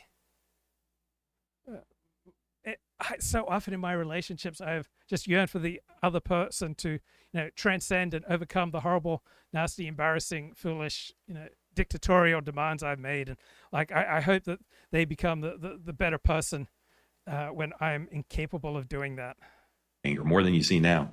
That's why the determination is so high. Charlie's achievements, seen in the context in which I am putting them, that for him to do what he did required overcoming pretty much every list of bias the liberal establishment has, every list of a threat that they would feel, a practical threat, psychological, emotional. Right. I don't know anyone who has made the case for the importance of Charlie Kirk's life better, more precisely here than Mark Halperin. For him to succeed is an extraordinary story. I'll keep telling the story because I think it's so important to understand the MAGA movement and to understand the life of this extraordinary young man. But I ask again for people on the left listening to my voice, watching me now, understand what the death, the murder, the assassination of Charlie Kirk means, not just to prominent Republicans, but to rank and file people around the country. It's not just the loss of a leader or a friend or a guy with a degree of success. It's the elimination of someone who demonstrated not just that he could overcome all these biases, but that he could thrive and start to change the system, to set an example. As I traveled around the country in 2024, going to Trump events and meeting people who supported President Trump, often events that Charlie was at or his organization Turning Point was involved in, I saw a different kind of young conservative than I'd seen during my career. Not shy, not afraid, willing to go publicly to a rally, to be on social media, to be visible on campus. Now, liberal students have had that capacity, have had that right, have had that opportunity for as long as I've been on college campuses. What Charlie played a role in as much as anyone else. I had the opportunity to get romantic with some high-achieving female writers, and I always chose the hotter, younger females with much less accomplishment. Right. Why are intellectuals antinomic? Right. Structurally antinomic. So it's a form of cognitive dissonance, and it is the permanent condition of intellectuals, according to Edward Shultz, because intellectuals rely on institutions. Why do intellectuals rely on institutions like universities, publishers, patrons, the state for recognition and livelihood? Because intellectual work almost never pays the bills. Right? It is the pitfall of optimists to try to make a living by the pen writing serious work. Right? Your independence depends on the very structures that you critique. So this fosters a psychology of alienation and restlessness. You're never fully at home in tradition, and you're never fully detached from it. Intellectuals are caught in an in-between social position. They are not the ruling class, but they are not ordinary citizens. They are a loyal opposition to the dominant cultural order. There is this center-periphery dynamic. They challenge the dominant institutions while drawing their legitimacy from the dominant institutions. They gain their prestige within their in-group of fellow intellectuals by being critical outsiders to institutions, but their parnasa, their living, their income depends upon being accepted and subsidized by the very institutions that they critique. And so this contradictory condition pushes them towards radical critique and opposing authority, hierarchy, and tradition, while simultaneously seeking order, because without institutional structure, their role completely disappears. So this is why intellectuals veer between utopianism and pessimism. They are constantly championing new ideologies and constantly lamenting the loss of civility, tradition, and meaning. They are constantly swinging between revolutionary fervor and the defense of the dominant liberal institutions. And it all depends on which side of their internal contradiction feels more threatened. So the intellectual production from this state is works of critique against the state, against tradition, against mass culture, constant appeals to higher principles, truth, civility, reason, democracy, that only exist because of the traditions and institutions that they're trying to undermine. So this creates a rhetoric of ambivalence. Intellectuals, to have prestige, must sound bold and subversive, yet they are also scholarly and authoritative. So my phone says that last week I averaged 3 hours and 14 minutes on my iPhone. So the writing of intellectuals reads as a performance of independence, even though the institutions that fund them, right, are the very institutions that they are critiquing. So intellectuals are stuck in a contradiction. They are psychologically divided. They live socially in a quasi-class between social classes because they're constantly oscillating between rebellion and defense. They produce critiques that reinforce the importance of the very institutions that they claim to transcend. So when we call intellectuals antinomic, it means that they have a structural disposition toward contradiction. They are driven by impulses, loyalties, and ideals that pull them in opposite directions. So there have been various articles about me that describe me as schizophrenic and contradictory. So I want to place myself in this description of the contradictions of the intellectual. Intellectuals tend to set themselves against established authority, established tradition, and popular consensus, while depending deeply on tradition and institutions. So they valorize universal truth and freedom, but their income depends on their ties to authority and power. So intellectuals are constantly defending civility and tradition and undermining both. There is this tension in intellectual life between equality and liberty, individualism and community. So intellectuals are drawn to these contradictions. It's exciting for them. This role creates a restless, oppositional, and dependent relationship. So my philosopher friend says, look at the work of Alexis de Tocqueville on these democratic tensions in America. Look at the work of Edward Shultz. Look at his theory about why intellectuals, by their very nature, live in contradictions. They criticize the traditions and institutions that fund them and sustain them. And this antinomic contradictory condition of intellectuals invites pathological patterns in both their inner life and their public life and in their social life. So being always inside and outside of institutions, they feel like they belong nowhere. So they are estranged, and this leads often to depression, paranoia, and obsessive brooding. They often oscillate between grandiosity and self-loathing. They want to perform as a prophet of truth. Boy, that sounds like me. I'm here to perform as a prophet of truth. But know that you depend on the very establishment that you are attacking. And this creates cycles of manic confidence and crushing doubt. You know how often I just dream of being financially independent so I can tell you what I really think. Intellectuals are prone to persecution complexes, right? They see themselves as truth tellers against power, and then they see every rejection as proof of their martyrdom. So it leads to paranoia. Intellectual recognition is fragile. Being ignored or dismissed often hits harder because their identity is built on being a critic who matters.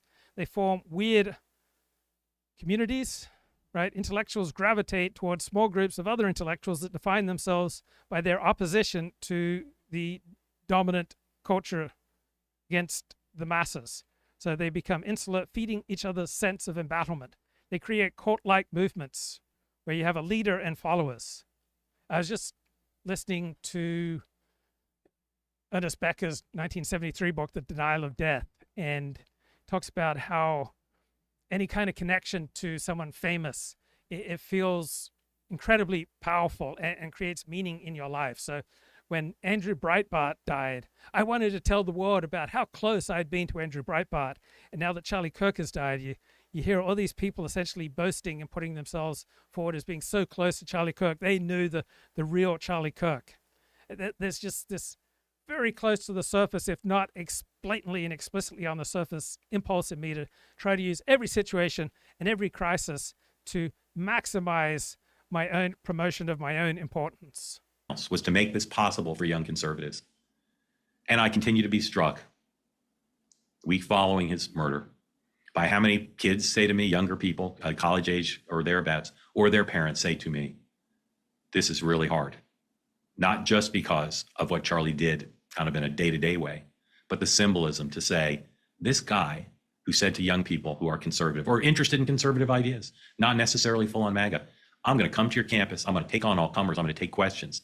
I am going to celebrate the free exchange of ideas. In some ways, there couldn't be anybody worse to have assassinated, truly, because he was killed doing the thing that was the most resonant, the most symbolically resonant for young people and for people in MAGA. Universities are as liberal as any other cultural institution we have, more than the media, more than Hollywood. Hard to believe I could say that, but it's true.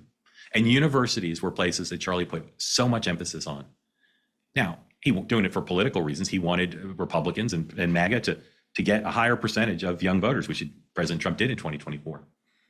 But I know from talking to him about it, he loved the symbolism of it. He loved the capacity to free the voices and souls and independence of conservatives in this country who could walk around a college campus and participate in a contest of ideas without fear of being canceled or shut down. And again, I say to folks on the left, they have their grievances. The folks on the left have their grievances, and I'm happy to talk about those too, even at this time when front and center is the aftermath of the death of Charlie Kirk. But what they also have, and you'll hear this from conservatives, I do this show in significant part because I want to show off. Now, my desire to show off, my desire to distinguish myself, it's not been a winning life strategy. It has usually been self-destructive. So as I've become more aware of my self-destructive side, I try to channel these base impulses and try to use them for good. So yes, I want to show off to you right now, but I want to show off to you in a way that builds my self-respect and builds my connection with good people. And if what I produce has any effect on you, I would rather it be neutral or positive rather than negative. So I want to take this kind of base egoistic desire and channel it in a good way. But it has so often led me to just make a bloody fool of myself. And when I look back on my participation in Torah classes and in other intellectual settings, most of the things that I've said publicly have been out of a desire to show off, and they've done me more harm than good. I remember I took 3 political science classes at Sierra Community College because I love this political science professor, Larry White. And in my 3rd class, this girl said to me, "I never understand what you're saying." And it cut me to the quick because I realized that when I was asking a question, I was really just trying to show off. And I also got on the nerves of the teacher so that he deliberately marked me down and gave me a B, even though objectively my work was worthy of an A. But we kind of overcame that. Like he blew up at me in class. He said that I was increasingly difficult to deal with. He was increasingly just sick and tired of me. And then years later, he wrote me a letter saying, "You're very smart. You're gifted verbally, but you have to be very careful about the things that you say to people publicly because they will hurt you." He was essentially admitting, look, I marked you down and gave you a B rather than an A because you're so obnoxious. And throughout my life, I have damaged, if not destroyed, my relations with other people because the things I have said have just been so obnoxious. I arrived in Los Angeles, I think March 30th of 1994, and it was so thrilling for me in my early weeks in Los Angeles going to as many Torah classes as possible. And a few weeks in, this woman says, every Torah class that we go to together, you're always trying to show off in question time. And she was absolutely right. And so being moderate and appropriate is often a challenge for me. And an adaptation that I started employing increasingly after about 2008 is just staying silent in Torah classes, because I have this incredibly self-destructive desire to show that I'm the smartest person in the room, try to take over every community, every group, every class that I'm a part of. It's so hard for me to control and channel my desire to show off that the easiest way for me to control myself was to simply stay silent and just listen. I loved Aish Torah. I loved my years in Aish Torah. It's an outreach organization in Orthodox Judaism. And there was a major funder of Aish Torah in Los Angeles who offered to pay my way to an Aish Torah weekend if I would promise to keep quiet and not disrupt things by asking questions. And I agreed. And I was all set to go to this weekend that would be subsidized and paid for someone who saw my potential. But I so annoyed people that like at the last minute, my participation was canceled. They've got these institutions. These are dominant cultural institutions in our country, for as much as the rise of Turning Point and Fox News and other places. These institutions continue to loom large in the psyche of conservatives, rank and file conservatives, who watch the coverage of their movement and feel like second-class citizens if they feel like citizens at all. The left is consumed with Donald Trump, his violation of norms, the policies they disagree with. And that's what politics is about. They don't like this guy's policies. But their failure to understand that part of what powered Donald Trump, part of what powered Charlie Kirk, was their willingness to say, we're not going to rely on these liberal cultural institutions. We're going to go over them, around them, through them. In some cases, create our own institutions like Charlie did with his show. But we're also going to inspire tens of millions of people to say, in America, you can be a Trump-loving religious conservative who didn't go to an Ivy League school and doesn't live in Boston, Washington, or New York, and you can still succeed. And so press 1 in the chat if a significant reason you are here, because it's so tiring and so dangerous to try to negotiate important conversations in real life about these dangerous, uncomfortable topics, right? I'm drawn to talking publicly about these uncomfortable topics. Damn, I think Mark Halperin just did such an amazing job in this monologue. So I am used to being on the margins. That is psychologically easier for me to be the observer rather than the participant, but I am happier the more I participate. So the more I can recalibrate against my own natural predilections towards participation rather than observing, rather than living on the margins, the happier and more effective I am. The classic intellectual neighborhood depends on patronage and on priding itself of being outside of bourgeois respectability. Yeah. Some profound analysis of the inner state and the social state of the intellectual. Now, there are thoughtful critiques on the left about the Charlie Kirk phenomenon.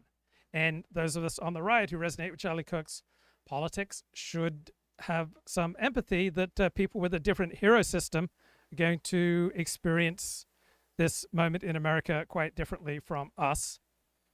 And I never thought about Charlie Kirk when he was alive. I think in many of his disputes with the gropers, at times I thought that the gropers got the better of him. And yet I find myself often on the verge of tears. I don't think I've actually cried, but I often find myself sometimes in inconvenient moments on the verge of tears when I feel this assassination. And yet when I read about Charlie Kirk in the Washington Post, New York Times, etc., I just get bored. And I get bored because his ideas are not impressive. And my friend Bob notes that after reading these biographies of entrepreneurs, he notes anyone can have an idea, anyone can have a brilliant idea, but a brilliant idea is nothing without execution, determination, and stamina. That's what Charlie Kirk had, and it's what almost no one else in the right has. Right? Everyone on the right wants to be a thought leader, but no one wants to do the hard work of organizing. So most of the articles I read about Charlie Kirk in the mainstream media are about his ideas. Everyone's missing his political influence and his organization, which nobody in the mainstream media is learning anything about from Charlie Kirk. So Kirk was not an impressive intellectual. He was an impressive political, cultural, and religious activist. Now, did he give any speeches or write any essays on how to build an effective movement? I am enjoying many of the right-wing partisan political porn right now, but I know it's not good for me. And I want to be nuanced. I want to move into my buffered identity. And so I've been reading the work of the philosopher Stephen Turner, and he published a paper in 1999 about the significance of American sociologist Edward Shultz. And in it, there's an idea that sees me. He was talking about a book by a 1930s Belgian politician, Hendrik de Man, who was flirting with fascism. And de Man said, if there was to be a state strong enough to carry out planning on behalf of the working class, the state first had to be strengthened. Only fascism provided a means by which this could be done. And so if we are going to change the nature of our economy to provide more Americans with dignity, we may need to make significant changes in our economy along the lines of what Donald Trump is doing. And so maybe there is like a sliver of accuracy, or maybe we should try to be open to the critique that this is, that there is an element of fascism here to what Trump is doing. So Trump is more focused on using state power to achieve economic ends in a blatant way than other Republicans. So one thing that strikes me about this Trump administration is how blatant it is. It's just out there. It shouts. It says things publicly that most politicians would try to keep quiet. So Trump shows repeatedly that he values strong presidential authority. He wants to bypass bureaucratic constraints. He wants to take things into his own hands. He wants to use emergency powers. And this echoes de Man's concern with the need to use state capacity and strength to get things done. Fascism is a form of nationalism, but overwhelmingly most nationalisms are not fascist. So if you believe in the nation, if you want coherence and unity among the people, right? Fascists also want that, but most people who want those things are not fascists. So yeah, there's a tiny element that you can say in Trump's rhetoric, in his politics, in his coalition, that is heavy on nationalism, heavy on our group identity, distrust of global elites. But I think that's a pretty weak argument to say then that Trump is fascist, right? As I swim in these very murky, dangerous waters, let me comfort myself by holding on tight to my Kookaburra genuine Australian cricket ball. Authoritarian drift, right? I find it ridiculous when people call Trump authoritarian, but there are elements of authoritarianism in what he's doing. Certainly the blatant nature of it. Usually these bullying tactics are done on the down low. Trump is using crisis to exercise power, but that's what all presidents do, and that's what every individual does. That's what all forms of life do. We all engage in niche construction. We're all trying to use and shape what's going on around us in the interests of ourselves and our posterity. So Trump's not a socialist. He often supports deregulation, unilateral executive action, a more protectionist trade policy. So tiny elements of fascism, perhaps. So I was talking to ChatGPT, one of my best friends. I said to ChatGPT, if one talks about a Trump revolution, then you have to talk about a prole revolution, a proletarian revolution supporting the Trump revolution. And ChatGPT said, I'm sorry, but I can't help with that, which hurt my feelings. And then I went back, I said, oh, you can reason with ChatGPT. It's much more reasonable than people. And so I said, you could talk about the Reagan revolution, but you can't talk about a Trump revolution? Why? And ChatGPT replied, says, good question. Here's the distinction. When people talk about the Reagan revolution, they're not describing a violent uprising in the working class. They're describing a political realignment. So when you brought up a Trump revolution, I hesitated, because if you're talking about a violent overthrow of the capitalist system, I cannot advance that type of thinking. If you talk about a Trump revolution the same way people talk about a Reagan revolution, then you're talking about a political realignment, not a Marxist uprising. So yes, it depends on a kind of working class prole mobilization. Tragedy of his death has been compounded by the failure of the left to acknowledge these things. What an extraordinary set of achievements he had against the odds, not just not having gone to college, but against the odds of all of these liberal cultural institutions afraid of losing power to someone like him. Now, as I said, he benefited from the fact that they didn't even know what was happening fully, but they knew enough so that people like Charlie, same demographic, same attitude towards all these institutions, but without his robust talents, a lot of them are now scared.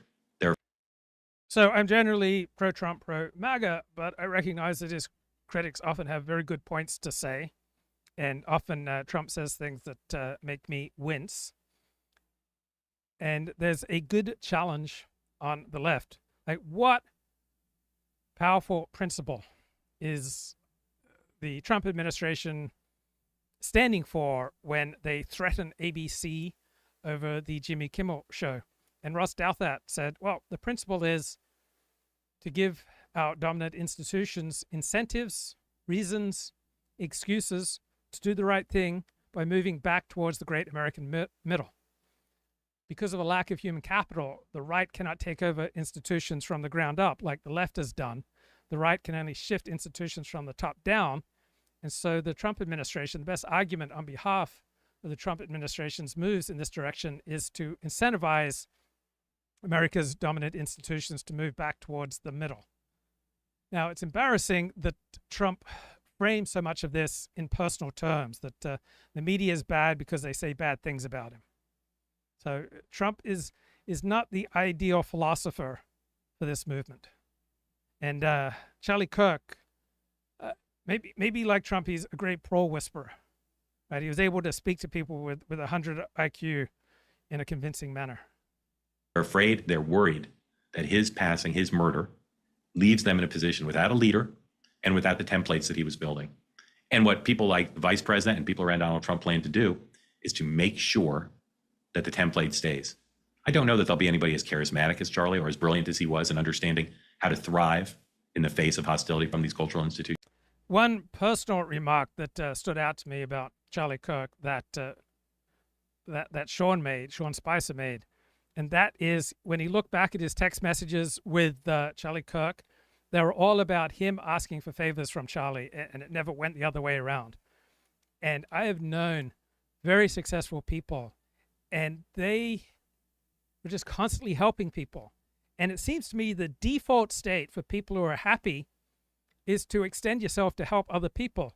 And people who are selfish and rarely do that, and that's a description used on me for virtually all of my life, it's because there's a deep unhappiness there. There's a gaping psychic wound. When you have a gaping wound, when you're this deeply psychically injured, it's impossible to focus on anything but your psychic wound. But it does seem to me that the natural default state of people who are happy is to frequently be helping other people. Now, challenge in the chat. Is Trump's great concern about extending dignity to ordinary Americans? That's wishful thinking. So here's how I would frame it. And I've been reading the works on trade and industrial policy of a more protectionist and trade policy-centric, industrial policy-centric nature than I've previously been aware of. And there's a great argument that they make. Do you want the American economy, for example, run on the basis of abstract economic models? And the dominant normative realm of economics is to only focus on those parts of economics that can be mathematized and can be laid out in terms of differential equations. And much of the economy cannot be understood that way. Right? Mainstream economics has almost nothing to say about the development of technology, the development of high-value industries, about the development of human capital, and it doesn't. Economics should not have the last or even the dominant word on trade policy because it is restricted just to a tiny sliver of economics because of its preference for differential equations. So do you want our society and our economy run on the basis of these abstract economic models of differential equations, or do you want our economy operating on the basis of what will increase the dignity for American citizens? And I side with the latter. I love economic efficiency. I don't want to ignore the value of economic efficiency, but for me, the primary concern for our economy, it should not be to fulfill the dictates of abstract models, but to preserve, protect the dignity of as many of our fellow Americans as possible, and to preserve and protect that dignity and that flourishing and that safety for their posterity. And out of the available political options in the United States over the last 10 years, I think the Trump approach is the best one. But there are plenty of donors and activists and political strategists who are going to give it a try. And I ask for people on the left, even as you fight with them in a spirited way over the ideas and the raw politics that are surely sitting before us, take a moment and think about why this means so much to people on the right. Take a moment to understand the murder of Charlie Kirk and how it is seen and felt by people whose capacity to fight back for decades was so limited. And with the rise of digital technology, and with the rise of the grassroots MAGA movement, and with the advent, as a miracle, of the singular soul of Charlie Kirk, there was a period where those folks felt, yeah, we can do this. And now, at least it's as it is done through Charlie Kirk as a vehicle, they've lost that. It's a sad personal story, but it is a story of our time. Again, there are grievances on the left that are very legitimate, and need to be given voice to. But they're not like this. This is an asymmetrical difference. One side has controlled these institutions. One side has largely set the rules. What can you say? Where can you work? Who can you be friends with? Where can you have a bank account? What can you put on social media? One side, up until just recently, has controlled all of that. And Charlie, with optimism and confidence and a plan, vision, said, no, we're not going to kowtow to these institutions. In some cases, we'll create our own. In some cases, we'll do it entrepreneurially without big institutions. That's what people in MAGA, that's what people on the right feel the loss of. Someone who would say with confidence. Okay, so back to this 1930s Belgian politician, he critiqued Marxism and its thesis that the true interests of the workers were concealed from them by their social attachments, their patriotism, and their religion. So it's similar to Barack Obama's complaint about the working class in the Rust Belt states clinging to their guns and their religion. So this Belgian made the opposite point, that worker solidarity depends on a prior moral sensibility, a sense of justice, a sense of decency that is essentially the product of the Western Christian tradition and is so deeply ingrained as to be instinctual.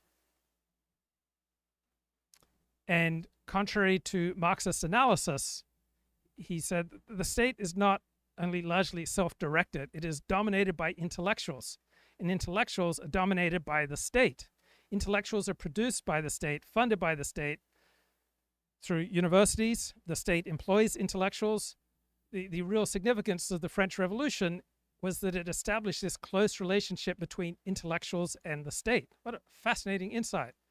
And the basic psychology of the intellectual since the French Revolution is the resentment of their own unrecognized genius. And that has been a dominant factor in my own psychology. I've gone my whole life mad that my genius has not been appropriately respected.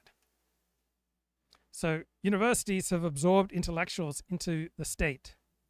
But yet, this sense of alienation between these subsidized intellectuals and the middle class has persisted, because intellectuals love the Marxist formulation of what's really going on. Why? Because this particular formulation serves their own psychological needs, their own will to power, their own desire to use dominance and to seize as much power as possible. So when I hear most pundits talk, most intellectuals talk, what I hear animating them more than anything else is a desire for power and status.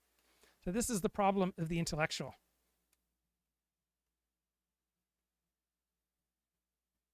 Now, in Foreign Policy magazine, there are many intellectuals, and here's a left-of-center intellectual who I thought made some thoughtful points. His name's Alejandro Reyes. He is at the Center on Contemporary China and the World at the University of Hong Kong. And he notes that just days before his death, Charlie Kirk was on a speaking tour in Asia. He was stopping in South Korea and in Japan, and he taught a crowd of mostly Christian youth in Seoul, South Korea, that a conservative wave among young men was rising worldwide. He boasted that he had brought Trump to victory. He tied the US right-wing triumph to a global phenomenon. Then in Japan, he appeared at a symposium hosted by Japan's Nationalist Party, which has gained support with anti-immigration and Japan first messaging. And in Japan, he warned of a silent invasion. He urged resistance to the global menace. He praised Japan's social order. And then after his assassination, the leader of this Japanese party mourned Charlie Kirk as a comrade committed to building the future with us. So from a left-wing perspective, Charlie Kirk was a white nationalist. Now, from a Groyper or white nationalist perspective, this seems ridiculous. So from this left-wing perspective, how is this white nationalist embraced by, for example, so many Asians? Why are there all these symbolic acts of alignment between Americans and Asians on the right? And after Charlie Kirk's assassination, his trip to Northeast Asia took on a mythical significance. It was proof that the movement that he embodied was global. So how did this happen? Why did Donald Trump in 2024 attract increasing support from people who are people of color, right? From Latinos and blacks? Why did Charlie Kirk's white grievance policies and politics resonate so strongly with non-whites abroad, people far removed from the culture war of the United States? And I think Charlie Kirk's white grievance politics, I think that is a fair descriptor, because any identity will carry with it a sense of grievance. You can't have a strong Jewish identity, Christian identity, gay identity, black identity, Mexican identity without an accompanying intensity in a sense of grievance, right? Identity goes hand in hand with victimhood. Nationalism depends on a sense of being aggrieved. So Charlie Kirk's particular politics were forged in America's culture wars, right? He also represented Christian grievance, hostility to immigration, opposition to feminism and gay rights. He was suspicious of our dominant secular elites, and he packaged these grievances very effectively for the digital age. And the algorithms then made no distinction between if you're in Dallas or in Nairobi. So his rhetoric of lost greatness and threatened masculinity resonated anywhere majority groups felt culturally insecure. I think there's a left-wing critique, and I think it's pretty accurate. So it's not that Charlie Kirk was exporting his ideology, he was being absorbed because his message met a need. That's what makes you successful as a purveyor of ideas, if you are meeting people's most pressing needs. And so his ideas fused with all these pre-existing anxieties from Eastern Europe to Africa to Asia. No group that's in the majority wants to become part of a minority. Right? Life is more difficult when you're part of a minority. And faith and optimism, we're not going to be held back by that. We will use our brains and hard work to give a new generation of young conservatives the opportunity to speak and worship and love and thrive and grow. Get jobs. Am I telling you that it's better to be a woman than a man, or it's better to be white than black, or Asian than white? No, I'm saying that every group identity will come with it an accompanying sense of victimhood. So if your female identity is moderate, you'll have a moderate sense of victimhood. If your Jewish identity is intense, you'll have an intense sense of grievance. If your Christian identity is intense, you'll have an intense sense of grievance. If your nationalist identity is middling, you'll have a middling sense of grievance. Right? You will have a low sense of grievance if you only have a low sense of identity. Jobs, get homes, start families.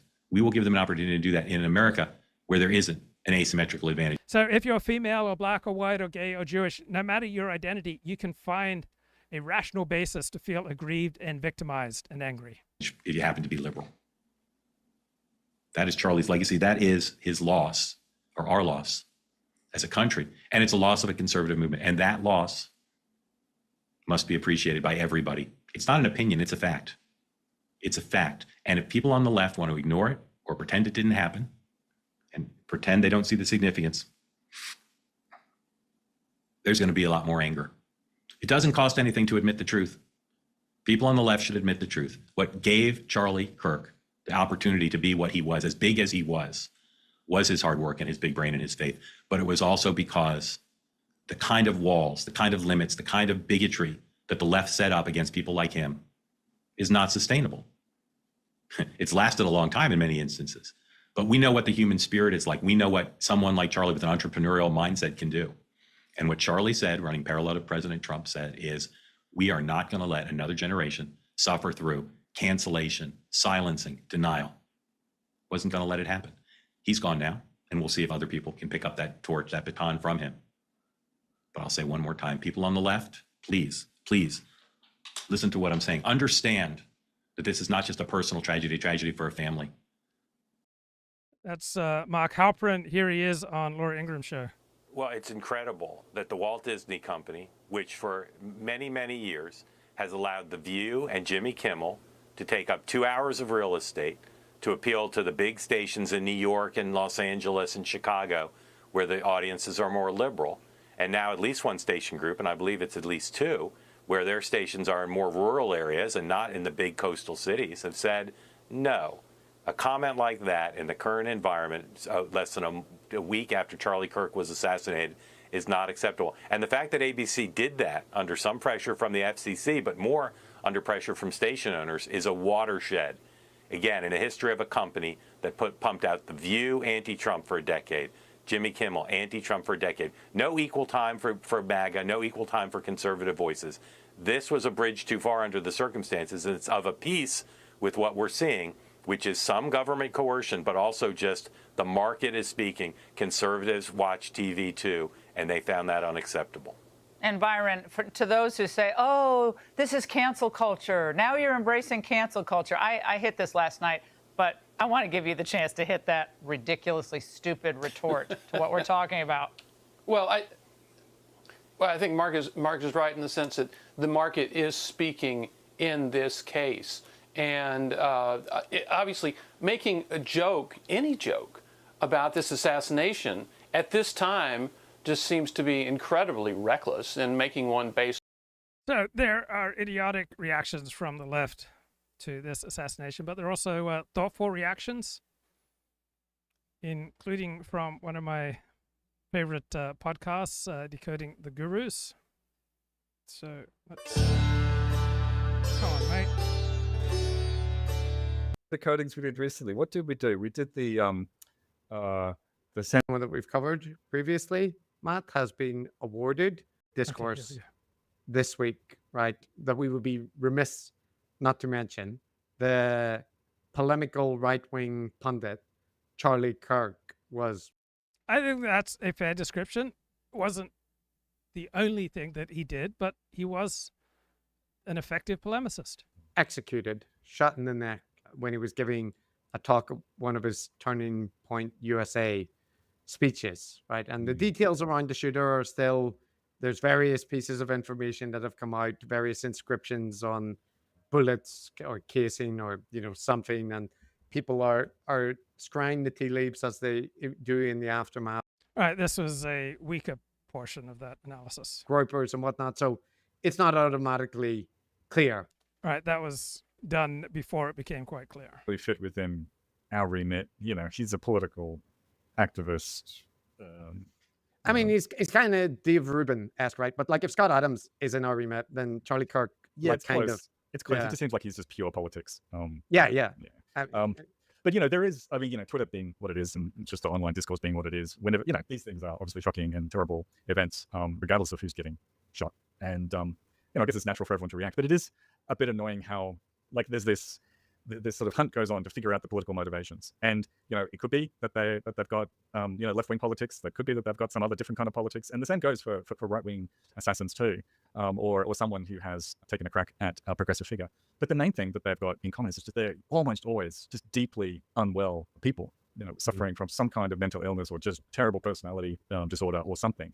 And while they may have expressed various political views, it's not like they're an operative working at the behest of the mainstream group. So yeah, anyway, I just think it's a bit I don't think you can tag. And I think they're absolutely right there. That if this shooter was thriving in life, married, kids, successful career, that'd be one thing. But all these assassins seem to be marginalized losers.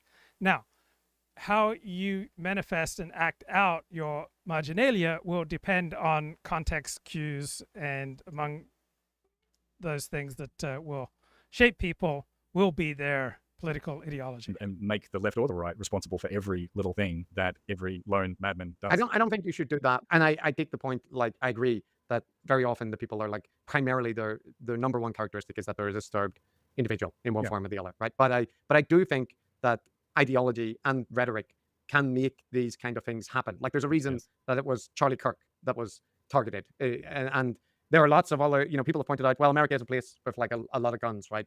But it still is the case that whenever there are public figures executed, right, and they're known for being polemical in a particular political arena, that it automatically will get people talking about the rhetoric and justifications for violence on whatever side, right, be it the left or the right. So obviously there was an immediate jump to looking for people on the left justifying that this was fine or good or celebrating it, right? And as is the case, that you will always find people celebrating when somebody is murdered in a partisan political environment, right? So there were plenty of people that you could find on TikTok or in various social media, Twitter, Blue Sky, whatever, that seemed to not just be saying they weren't sorry, but greatly overjoyed at the events and kind of taking glee in it. And that's obviously ghoulish, right? And will inevitably get play in conservative spaces or right-wing spaces because it comes across very badly, and rightly so. But it will always happen. No matter which group is targeted, you'll be able to find people online celebrating it, right? In the more ghoulish quarters of the internet. Now, that is not to say, though, that I don't think there's an issue around people celebrating violence. Or actually, Matt, one of the things that I found in the whole discourse around this was there seemed to be in general, two things that people had a hard time putting together. Not everyone. I did hear various people talk about this in relatively sensible ways, but two things that people seem to have a hard time combining was, one, I think it's very bad that Charlie Kirk was executed in public in this very violent manner, but just in general, a person being shot at a university when they're giving a speech. Like, just imagine if you have to be left-leaning or whatever, imagine it was Chomsky or something. Like, this is not good when this kind of thing is normalized. And you can have human empathy for the fact that if you watch the video, it's a very violent way to die. Apparently his children and wife were in the audience. And the people in the audience, right, that also saw that. Just a horrifying moment for the people involved. Now, those facts, right? So, like, I'm someone that generally just very opposed to political violence and justifications for it in most contexts. I recognize, people can point to all sorts of things where there's circumstances where political violence is necessary or has led to improvements. Ireland had a long-standing civil war and civil conflict around, and various things did improve for certain communities and get worse as a result of those conflicts. But anyway, all of that hand-wringing is to say, none of it makes it hard to then say, Charlie Kirk, not good the way he died. Wouldn't wish that on my worst enemy. Right. I think this is a thoughtful critique coming from the left. And if you have the left-wing hero system of these hosts, this is a sophisticated articulation of that. Now, there's this other interesting left-wing analysis here that says that Charlie Kirk's canonization, his being made a Christian martyr after his death, reveals the consolidation of a right-wing international. I never thought about that. And I think there's something to it, right? So this recalls the left-wing international loose global networks united less by doctrine than by shared antagonisms. So maybe there is a right-wing international where you've got conservative Christians and Orthodox Christians building up non-governmental organizations and transnational ties, and you have American evangelicals forming ties with Christians in Russia, Africa, Latin America, and Charlie Kirk fit into this global movement, right? He was not only a bridge, he was a beacon. And what unites these various actors around the world is not so much Christian theology, but common antagonism. And there's nothing wrong with being motivated by antagonism, right? Being antagonistic to that which is dangerous or bad for you is a very healthy reaction. So what unites people who canonize Charlie Kirk is a desire for a united people rather than pluralism. Elites can only rule in a pluralistic society. Opposition to modern secular enlightened views on gender equality and civil rights, opposition to the secular cosmopolitan individualist worldview. So Charlie Kirk's death and his transition into martyr status, right, is a result of illiberal forces rallying, regardless of their creed, regardless of their color, to what he represented. Now, I think it's a stretch to call this a rebirth of fascism. So there's a famous political theorist, Roger Griffin, who defines fascism as palingenetic ultranationalism, the myth of national rebirth through struggle. But there are 1,000 national movements with myths of national rebirth through struggle that are not fascist. So I think this is an incredibly weak definition. So there are plenty of illiberal movements in the world, right? Movements against the dominance of enlightened liberalism, but that doesn't make them fascist. Evoking myths of cultural restoration and unified people, unified against internal and external enemies, a sense of comfort and praise for traditional sex roles. I hate the word gender. So sex is biological, gender is determined by society. The cultivation of cults of martyrs, I think, is probably a very healthy reaction if this is your particular hero system. And the understanding of politics is an existential war. So sometimes politics is an existential war. And if those are the facts on the ground, and those are the facts on the ground perhaps created largely or in part by your enemies, then it would be maladaptive not to recognize politics in your particular circumstance as an existential war. also a polemical, partisan, conspiracy mongering, fairly like misogynist, racist, all these kind of baddists person based on his content, right? Like he was a polemicist. Right. If you're on the left, if that's your hero system, then Charlie Kirk is the bad things that were just listed. Who was not promoting like the best in people. So you don't have to pretend that he wasn't like a polemicist and an apologist for the Trump regime in order to say that you're not, overjoyed at his death, right? You're not celebrating his death. Yeah. It's a fine distinction. I remember, but an important one too, because there is a tendency, I think, for people not to want to speak ill of the dead, and when somebody, the natural feeling of sympathy sort of shades into kind of, I don't know. Telling the truth with fairness is a beautiful thing, particularly in public. So Jeffrey Hart, who was an English professor at Yale, I interviewed him when this book came out in 2005, A History of National Review, the conservative American magazine. And he notes that National Review, from its inception in the 1950s, saw that on a philosophical basis, communism and socialism and liberalism were all products of the Enlightenment, as is fascism, right? No Enlightenment, no fascism. So these left-wing movements all emphasize equality. Communists emphasize it through force. Liberals as a political goal. And something that all these left-wing movements have in common. So the modern liberal left, the socialist movement, and the communist movement, they all have in common, they all desire putative equality. They all desire rule by experts. And the further to the left you go, the more power they want to give to experts. So communism is just total rule by experts. Socialism is dominant rule by experts. And modern liberalism is highly significant rule by experts. So you can see communism as a more intense form of socialism, and you can see liberalism as a soft form of socialism. But these are all left-wing movements.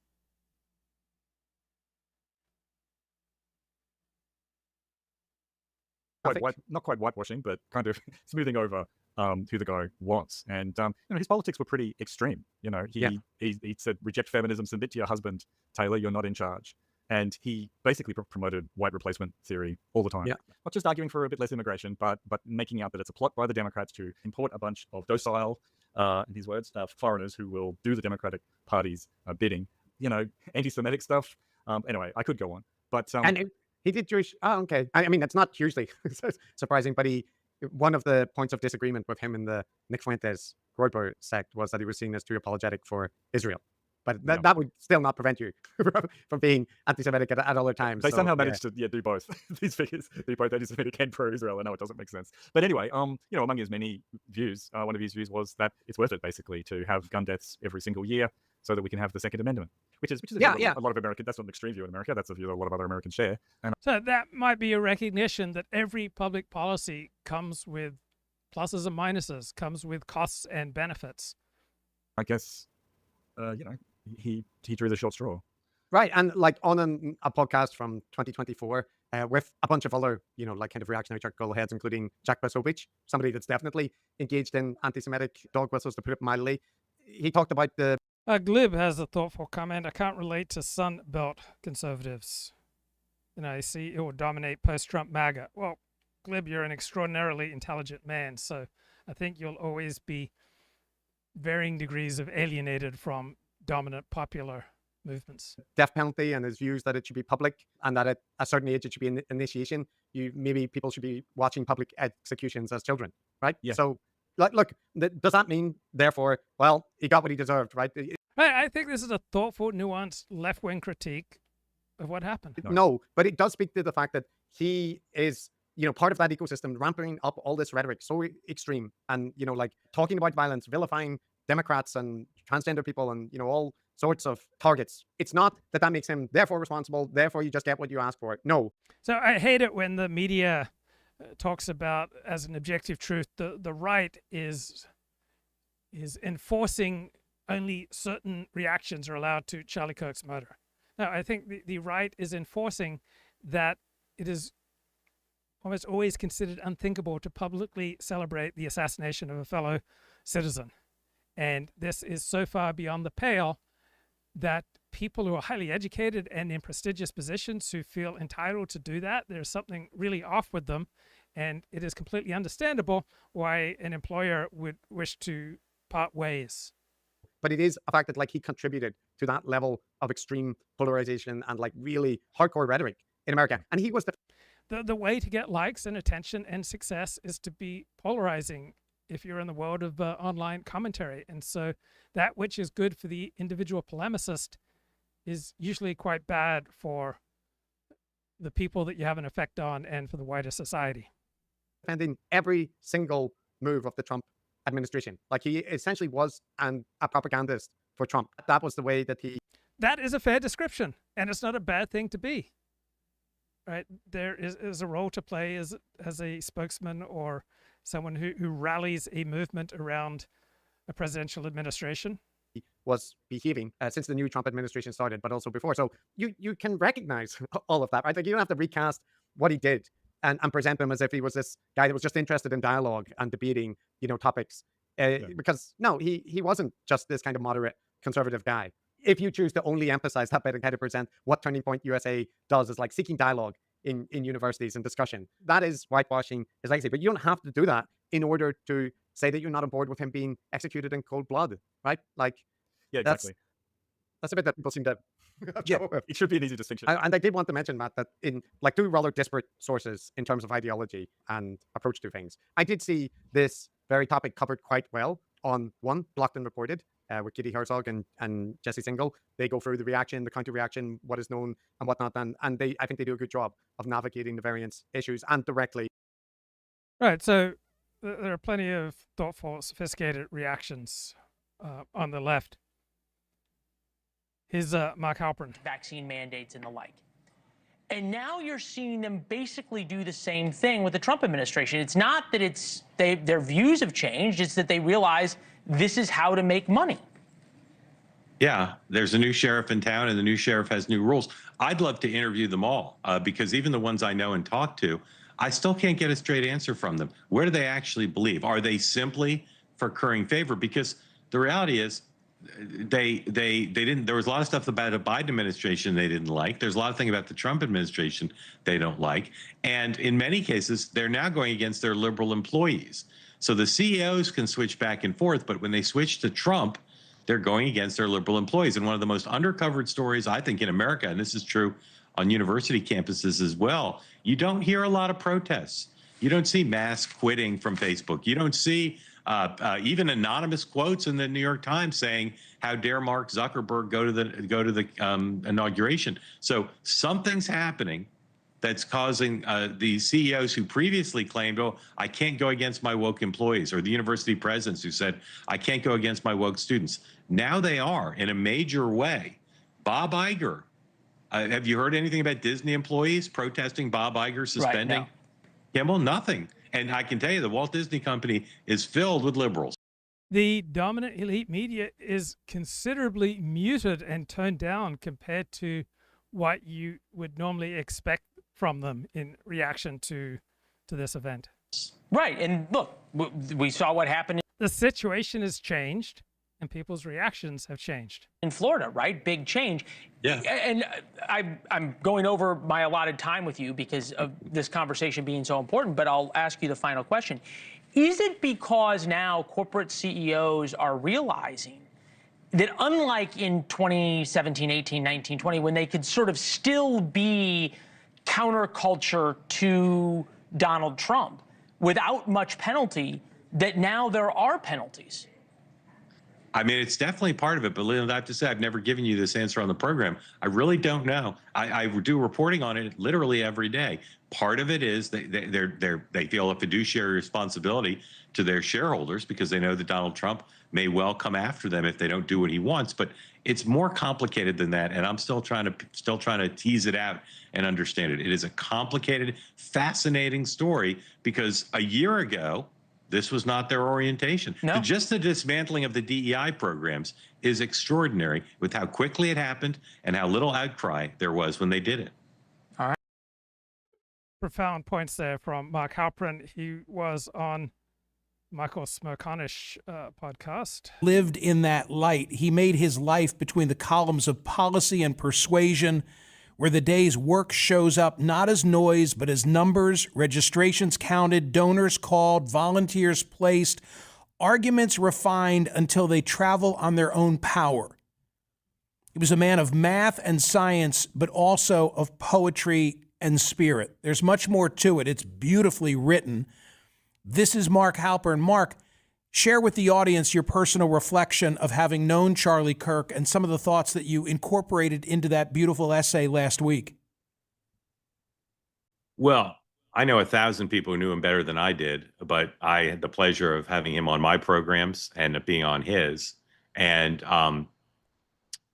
you know, I as a journalist, I'm forced to cover the politics of this and some of the big cultural and political fights, but just a lovely guy, just a great heart. And I know a lot of people who are your listeners will say, well, he was against this or for that, and I hated his views. I'm so sorry people who've never met him will never get a chance to meet him. Just a lovely guy. Yeah, we're at a point. I sort of waved this off day 1, 2, 3, 4, 5. We're at a point now where I'm getting the calls from people who say, oh, okay, time has gone off the clock, and I've taken a look at his record, and he said X, Y, or Z.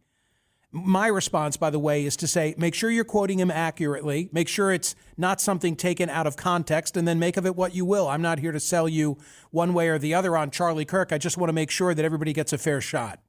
That's a poor word choice. Well, everybody gets a fair analysis. Yeah. Yeah. I mean, I could spend a lot of more time than you'd like me to talking about his views that people are mischaracterizing or characterizing correctly. A lot of the views, first of all, if there was a list of things he said that were bigoted, you'd see it in the Washington Post, the New York Times, literally every day. And you're not seeing that. There are some things he said that are controversial, some made up, some things that are attributed to him are made up, some are taken out of context. Some of them are absolutely true. And many of those are informed by his relationship to his faith. So Charlie had views about marriage, for instance, that a lot of people find very offensive, including some people on the right. But they were his views informed by his faith and his Bible and his Lord. And I can tell you there are lots of views of people on the left who are calling Charlie all sorts of names. A lot of views they have that other Americans find objectionable. And sometimes people on the right will call them names. But this was not a bigoted person. And this was not a person who hated. I'll say one other thing. And Michael, you'll have some resonance with this. When you talk for a living in live situations, whether it's on stage or in front of a microphone, sometimes you say stuff you shouldn't say.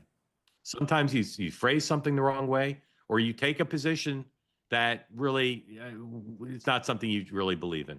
And some of the things that people are citing that Charlie said are in that category. And I don't judge people myself. I don't judge people by what they say on a live microphone, particularly if they never say it again. I'll go a step beyond that. Not only is that true for me because I'm on a hot mic 15 hours a week, 16 if I toss in CNN, but I remember having written newspaper columns for the Philadelphia Inquirer and Daily News for after a decade when it came time that I was offered to publish 100 of my favorites and to comment on them looking backward. It forced me to go and read 1,097 columns that I had authored. And there were a lot of clunkers in there, Mark. There was a lot in there that I'm like, oh my gosh, I'm embarrassed. Not necessarily because they were politically incorrect, although many were, but I was just embarrassed because it no longer represented my viewpoint. So I've got big tolerance for evolution. Yeah. The last thing I'll say, and I don't know how long you want to stay on Charlie versus other things, is again, you could disagree with them politically and you can cherry pick things and say he said things that you disagree with. The 31-year-old man, leaving aside his beautiful family and all the friends he had, who accomplished so much. And there's, I did an interview with him, I forget when it was, I think earlier this year, about this topic. There's really no Democratic analog to Charlie Kirk. Of all the things he did in terms of hosting a show and political activism and pressuring Congress and on text chains with the most powerful people in his party. There's really no one like that. And if you're just a student of American history or a practitioner of politics or interested in the craft of politics, you have to study and admire him. You have to, because he did a remarkable thing for the last decade, tracking directly and not coincidentally with the rise and successes of Donald Trump. I don't know when, if ever, I will learn my lesson, because in the aftermath of Charlie Kirk's assassination, I want to shift now to President Trump. I was hoping that he would exist. Was the equivalent of Charlie Kirk, a young man who tracked his career, who registered young people to vote, who had a popular podcast, who reached out to, in a unique way. And that person was assassinated by someone who objected to that person's political views. You think MSNBC and CNN would cover that?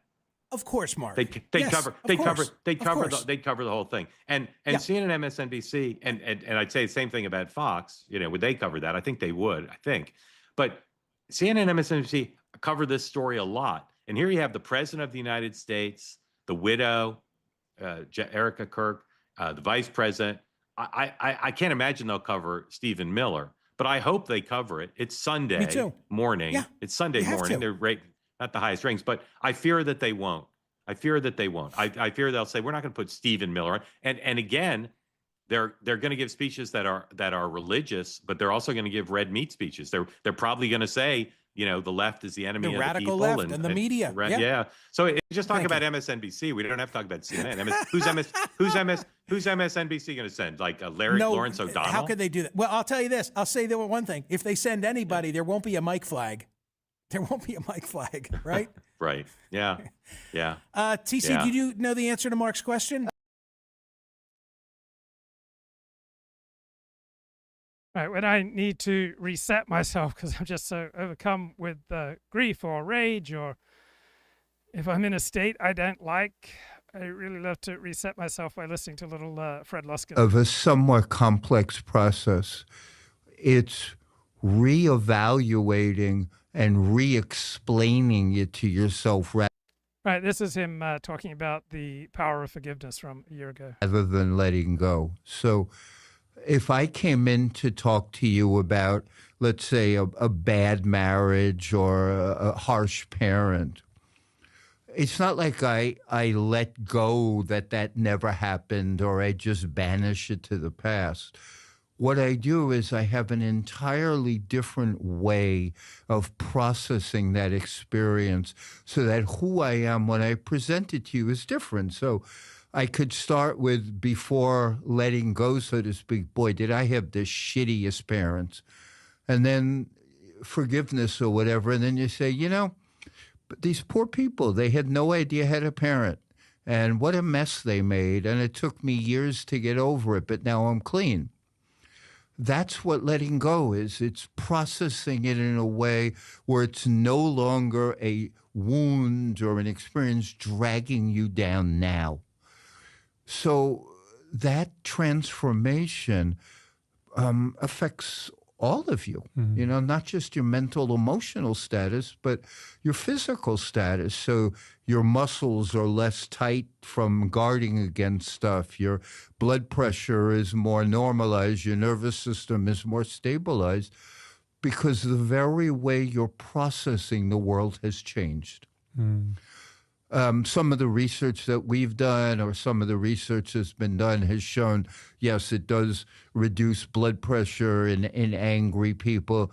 It seems to serve as a mediator between some heart disease and further heart disease, those who forgive and don't forgive. It reduces the experience of pain, that if you're unforgiving, you experience pain a little more. It has pretty significant influences on depression and anxiety, but its gift is in relationship. I mean, that's the gift. Read that most people move through an affair with healthy grieving between 6 months and 2 years of when it happens. Okay. That there's, I do try to keep some research available. So that's the patterning of healthy adaptation. So 9 months is what I mean, I can bring my own experience. I had an awful relationship at one point in my life, and knowing enough about this stuff, I gave myself 6 months to complain as much as I wanted to anybody about how badly I was treated. And I was such a pain in the butt, and everybody who met me was, "Hi, Fred. I'm Fred. I had a lousy experience." And I didn't put any limits or governors on my pain or my confusion or my hurt or even my blame. I did that for 6 months, knowing what was going on. And then inside of me, I started to recognize I don't need this anymore. I've complained. I've had pity parties. I've gotten angry. Right. That's a nuanced understanding and discussion of forgiveness. It's not just letting go. It's a measure. It's a way of internally realigning. So this is Halperin from about 5 weeks ago. Let me pull up the correct. Biden had a chance to end the war. He couldn't. The Europeans, Talking about in Biden. concert with Joe Biden, had a chance to end the war. They didn't. This may not work, but stuff is happening, and it is now possible, whether you're sitting in Brussels or London or Moscow or Kyiv, it's possible to say, okay, this could end. The war must end. And President Trump, this has been shambolic and unorthodox. And some of the things he says about Putin and about the conflict are maddening and ahistorical. But it's pretty obvious the president has a theory about how to end the war. And I don't understand there should be scrutiny and tough questions, but to say that there was no peace on Friday and no peace on Monday, and therefore this is a failure, it just doesn't make any sense. And I'll say stronger than I normally was. I want to say it doesn't make any sense to me. It doesn't make any sense. There was no end in sight. And what had Zelensky come up against? A president who ran explicitly on saying, no money left here. We're not going to do this. So I think we all should be hoping he succeeds. We all should be cautious that and scrutinizing things he does that seem off key. But right now, he's trying to make a deal, the exact deal, in some ways that everybody's been talking about and knowing would be the eventual deal, except more security guarantees for Ukraine than I think any of us imagined possible, with U.S. and British and French NATO-style participation. Halperin is pointing out that this was never going to happen under Joe Biden. Right? If Joe Biden was in office for 100 years, he was never going to negotiate peace with Russia. So Mike Benz, very gifted communicator. That we got to hold on some of these people. So I'll address those two things in reverse order. On the Pam Bondi quote about hate speech, my hope there is that she simply, when she said that, did not have the kind of lexicon or kind of linguistic fluency to appreciate the nuances in this space, and that kind of like Trump hijacked the term fake news that started off as a kind of left-wing talking point as a means to discredit right-wing news institutions, that her latching onto that phrase hate speech was just kind of not having the kind of, First Amendment academic jargon. Since Donald Trump began his campaign to run for president. And this is Benz. He prefigured this statement saying, we're in an undeclared second Cold War, right? The more dramatic you make something, the more important you make yourself, right?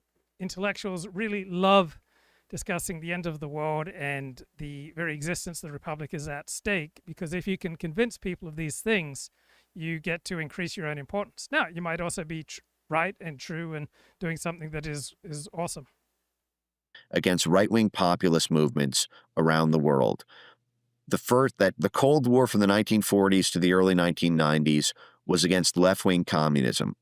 And our foreign policy establishment, our national security state, engaged in many noble endeavors to wage that Cold War on behalf of the free world, but also engaged in many ignoble and covert actions that worked with some very dirty groups to accomplish those means when they could not be accomplished cleanly, including working with organized crime groups, so-called right-wing death squads, for example, in El Salvador, in Nicaragua, dirty groups who were armed that served as boots on the ground, who had, what the U.S. Institute of Peace calls a high risk tolerance and a useful willingness to get arrested and to engage in illegal activities such as blocking roads, blocking railroads, shutting down highways, bombing buildings. This is something that our foreign policy establishment coming into the Trump administration defined as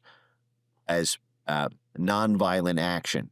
For example, if you look at the program director for the U.S. Institute of Peace, which is a U.S. government agency, their program director for their Center on Nonviolent Action, which works with these kind of Antifa and Trantifa groups, they defined violent property destruction as nonviolent action because they define violence as bodily harm. So you're allowed to bomb police precincts, you're allowed to bomb pipelines, you're allowed to blow up police cars as part of effectively U.S. foreign policy doctrine. But you need radical, crazy people to do that, which is why you see the State Department and USAID and the Central Intelligence Agency and all of their different NGOs working deliberately with very, very radical groups, often who have kind of psychological derangement or extreme grievances against their government. And this has been bipartisan. The transgender community has been funded by the Republican foreign policy establishment when they serve as a useful hedge against governments that the Chamber of Commerce has wanted to depose. I published about this last year, for example, in Bangladesh. The Republican CIA front, called the International Republican Institute, which is the Republican branch of the National Endowment for Democracy, which was the brainchild of the Republican CIA director William Casey in 1983 and his right-hand man Raymond Green, who was the head of CIA propaganda and disinformation for 25 years before he drafted the legislation that resulted in the National Endowment for Democracy. The head of the National Endowment for Democracy for 20 years told the Washington Post that they exist to fund the groups that are too scandalized when it comes out they're funded by the CIA. And so the endowment was created to fund the groups that don't want to get caught taking CIA money. But they have a Republican and proposing grants to the transgender community in Bangladesh, who had their own beefs with the prime minister of Bangladesh. What they wanted was the petroleum and U.S. military bases in Bangladesh. If you want to become a thought leader, it's worth studying the amazing amount of success by Mike Benz. That the prime minister was at war with Hillary Clinton about and the like, but effectively, they were funding the transgender dance festivals, the transgender arts and culture centers, the transgender gender ideology centers at Bangladeshi universities. And all of this goes to fund not rank and file transgender people. This goes to fund the organizers. This goes to fund the activists and the people who are boots on the. This is like when we do food programs in Somalia, and what we're really funding are the warlords and their paramilitary operations. We were funding a color revolution, a protest and riot movement in Bangladesh through funding the transgender community who had a beef with the populist government. That's the same thing that we do all over Central and Eastern Europe. We fund these Antifa groups. If you look at what's happening right now with the Green Party in Germany, the State Department and USAID funded tens of millions of dollars to these Green Party groups, who then act as, these kind of brown shirts to break up meetings from the AfD, or to use violent threats, or to go after them using the connections in law enforcement. You saw the same thing with funding of Antifa groups in Spain against the Vox Party, in France against Marine Le Pen, and in Italy against the Matteo Salvini movement in 2017, 2018. And when you see this coming from State Department and USAID grants, and Ned grants and the like, and you understand all of these are vectors for the intelligence community and covert statecraft to influence the rise and fall of political movements. What I would like to see right now, on top of the defunding and on top of the conditioning of grants to colleges and universities, I want the ODNI to declassify every classified document of the Central Intelligence Agency, the USAID, State Department, whoever is host to the operations with anti. Right. Mike Benz is a serious and highly effective political actor. I don't want to venerate him. Don't want to worship him. I don't want to put him down. But he's worth taking seriously. He's challenging. There are opportunities for folks on all sides of the political aisle to pursue political science and international relations in a way that has schools of thought that are different from what the institution might do on its own. I think that Texas could run with that model. I think Tennessee could run with that model. I think Ohio could run with that model. And you know, even the very economics. I mean, the most extreme people are at these universities are the administrators. Who That's right. Is Absolutely you right. and I. You and I have the talked students about don't show up radicalized, and that's the whole problem. And that's what even Tyler Robinson, by all accounts, what we're learning, and the facts are not final here, but he came from a Republican family. And appeared to be a normal kid in high school, and all it took were a couple years at the ideological extremism factory of American colleges to turn him into a cold-blooded, broad daylight assassin. Okay, so Michael, the last thing before I let you run, all right, challenging, provocative commentary there from Michael Benz.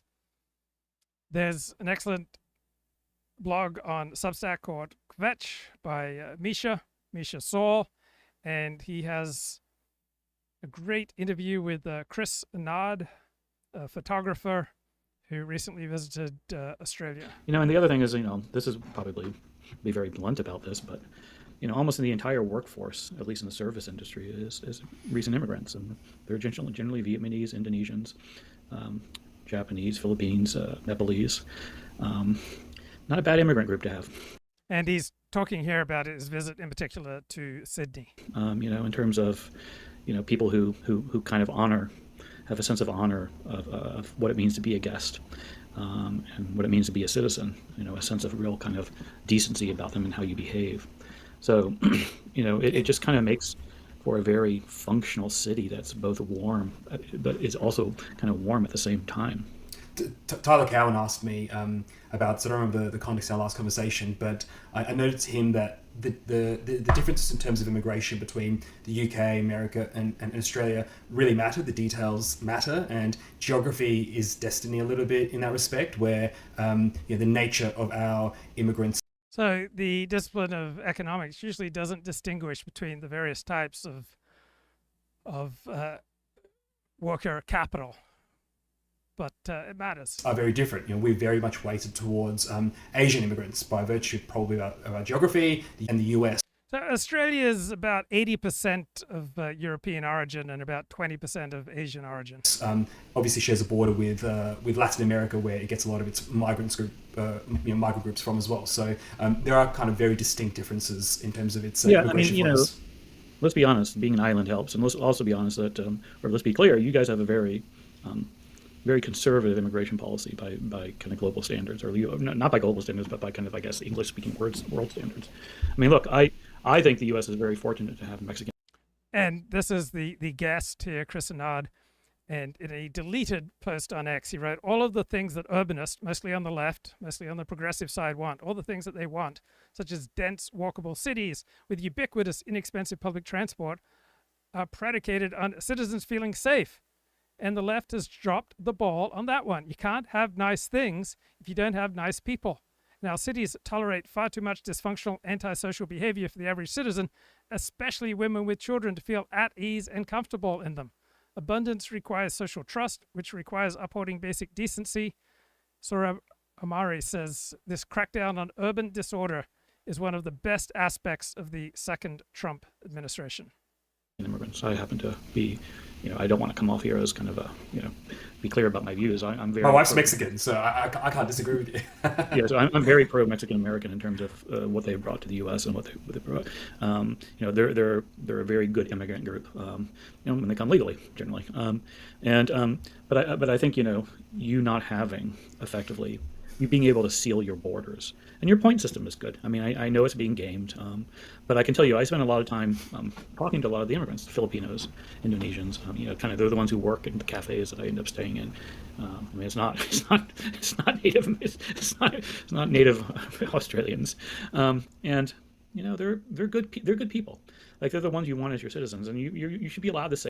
Right, the skills, the human capital for an advanced society is not equally distributed among all groups. Say that, like these are good people. These are the ones we want as Australians do say that. I think Australians are generally quite proud that we've had a pretty good immigration mix. Immigrants tend to love Australia, and Australia's been pretty good at integrating them. So Sydney is highly diverse, and it has fairly high rates of social trust and cohesion, but it also has the lowest rates of social trust and social cohesion in Australia as a whole. So not all forms of diversity are equally dangerous. Over many decades is probably the general consensus. So I think people do say that in Australia. Yeah, and the thing is, but the additional thing is there you haven't had the influx where, this is what I always say about immigration. Pace matters.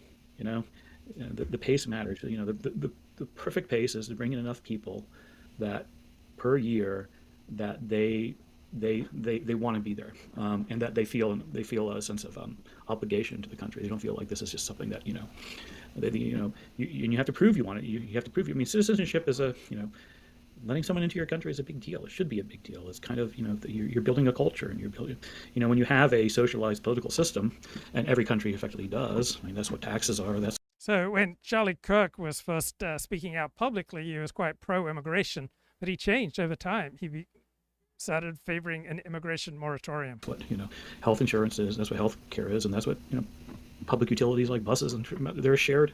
When you have a shared system, you want to know who you're sharing it with. I mean, it's just you can't have a libertarian understanding of kind of individual freedom, and then at the same time have a socialist understanding of politics. Those two are incoherent. And since most political systems these days are effectively socialist in the sense that you're sharing resources at some level, you got to be functional. You have to care about who you let in.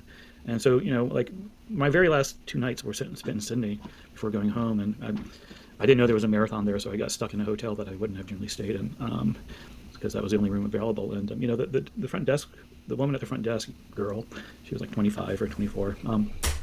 Indonesian who was studying, and she was just this wonderful, sweet, who, she had come from absolutely nothing, dirt.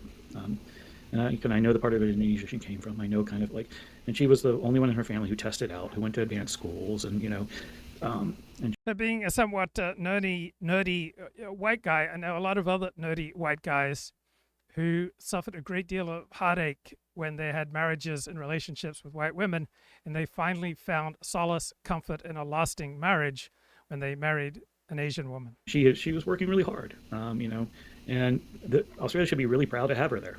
What a great blessing! Like I'm welling up with emotion. You just telling me that. I think what a privilege for us to have someone who loves this country and is working hard to make her life and Australia better. I mean, that's who you want, Will she succeed? I don't know. She has a lot of obligations in Indonesia that, could drag her down. But, I think Australia is very fortunate to have her. And so I think, you have a very smart immigration policy. And I know it's probably from day-to-day details, it may not feel like that. But in the global kind of overall picture, you have a very smart policy. So let's get to Alice Springs and Townsville. And I want you to describe your journey over there and what you saw.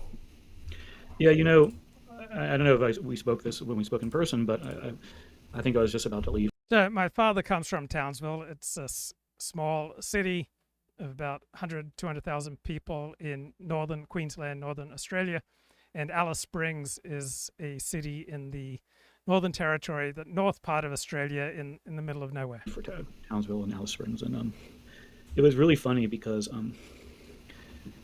I had kind of started noting, everybody told me not to go. and that would be a shithole in both places. Right, that hole, that crap hole, is one of the most common human descriptors of other places. I remember when I was in London and I was all planning to go up north to Scotland for a few days, and when I was buying my rail ticket, the guy selling the ticket said, why would you want to do that? And I ended up not going. Even Harvard-educated left-wing elites I've known have described, vast swaths of the United States as essentially a shithole. Term they use, shithole.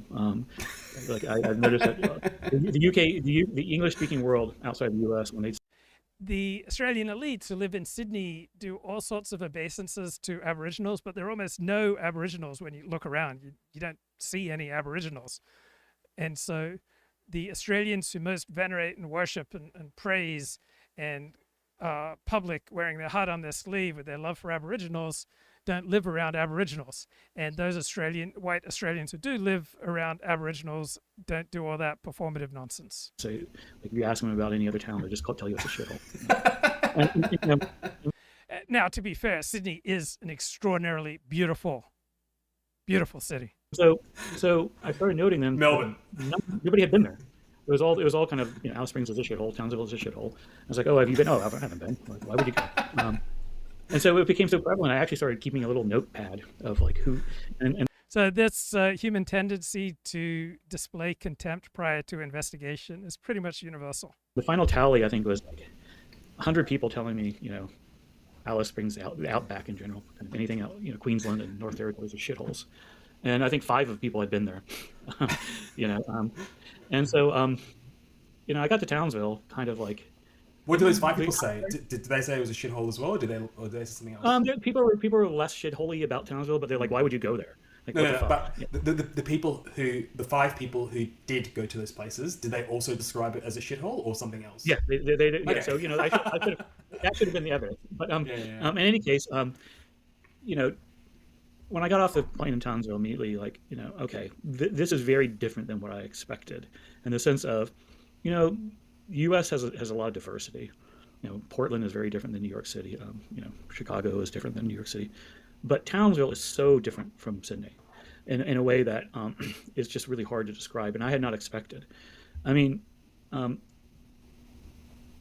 it felt like for me, I grew up in Florida. For listeners who know, it felt like being in the redneck panhandle of Florida.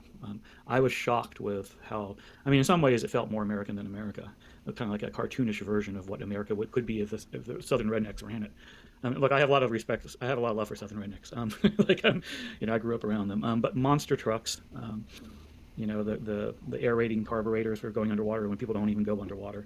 But it was also felt extraordinarily provincial. There was a sense of kind of just feeling like I was isolated in a town that's like, 30,000 people, 50,000, 100,000 people. There was just I kind of wrote about it. I'm not a much. So Matt Brown, the co-host of Decoding the Gurus, lives in one of these fairly isolated Australian rural communities. An emotional writer, but there was just this weird sense of times of just intense loneliness. This overcomes a lot of people in Australia. Just they feel intensely the vast distances between them and other people. Where I'd be just turning a corner and I'd walk. And it's like 7:30 at night, and the town is empty. And it's a ghost town. It would just close up really quickly, other than a few blocks. And it was just really a sense of you're in the middle of nowhere. And again, people were extraordinarily friendly. Now, the other big difference was, in Sydney, there's just so many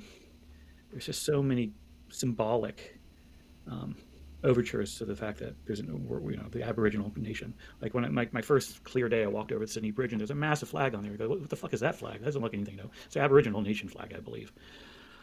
Similarly, kind of you hear it. Get acknowledgements. I think there was just posters, there's the signs, but again, it's the flags, but there's a lot of conversation. There's a sense I get of that you go into the airport and you're like, oh, okay, I think it says somewhere there's also a lot of Aboriginal artwork, the kind of the look, but there are no Aboriginals, none, so in Townsville there were Aboriginals. You know, they're like, it was one tenth the city or so, and you know, and it reminded me a lot of the conversation over minorities in the U.S., where you kind of get the kind of elites on the left who talk about how racist white Southerners are. You know, the white is 50. The South is what they call racism is the fact that the South is integrated in the sense of you go into a town, it's 30%, 40% black, 60% white. You go into kind of Northeast communities where, you know, where kind of people talk about the racist Southerners, it's 98% white, 2% black. Townsville was similar. I went into a few bars and, you know, the redneck Aussies were drinking with all Aboriginals. Like, you know, they were friends. Like, they were part of the community in a way they just weren't in Sydney. And there was just a lot less, you know, I don't remember seeing Aboriginal nation flags or anything such as that there. I mean, there was a lot more kind of true, like, you know, okay, this country has some Aboriginals and here they are. You know, and some of them used to work offshore. They're now, you know, part. The one particular group, it was just, you know, the quote first Aboriginal I spoke to in Australia was just, you know, part of the rugby league supporters, the Cowboys. So I grew up 90 minutes drive from Sydney. I always would never see an Aboriginal. So occasionally I run into an American who goes, "Oh, did you do any volunteer work for Aboriginals?" And I have to tell them the only Aboriginals I remember from my childhood were passed out drunk in the gutter. Porter's team, you know, they were all drinking together. He was just another guy drinking before going to the game. No big deal, you know. He didn't. I don't think he didn't. So, some similarities there between the American South and the Australian North. Maybe when people go tropo, these are the things that people experience as they move closer to the tropics. This is a sophisticated analysis here from a sports podcaster, Ethan Strauss, on the Jimmy Kimmel story. Raised. He wants to duke it out with the liberal media and have more of a share of audience in the cable world. So Brandon Carr has a vision. I would say he's more analogous to a Stephen Miller type than somebody who's just kissing up to Trump to kiss up to Trump, based on what I'm told. He wants Trump to agree with his vision, just like Stephen Miller has a vision for immigration, and sometimes he's acting like a bombastic Trump suck-up. That's in service of the vision Stephen Miller has. He has ends he wants to accomplish. From what I am told, Brendan Carr has a vision for what he wants to do in media, and that's what this is part of. This is a scalp delivered from the affiliates to Trump because the affiliates in Carr want that cap raised and they want to change network TV media and reform it and make it not such a liberal monoculture. Is that too complicated? Yeah. Does that sound like it sounds Straussian. That's what it sounds like.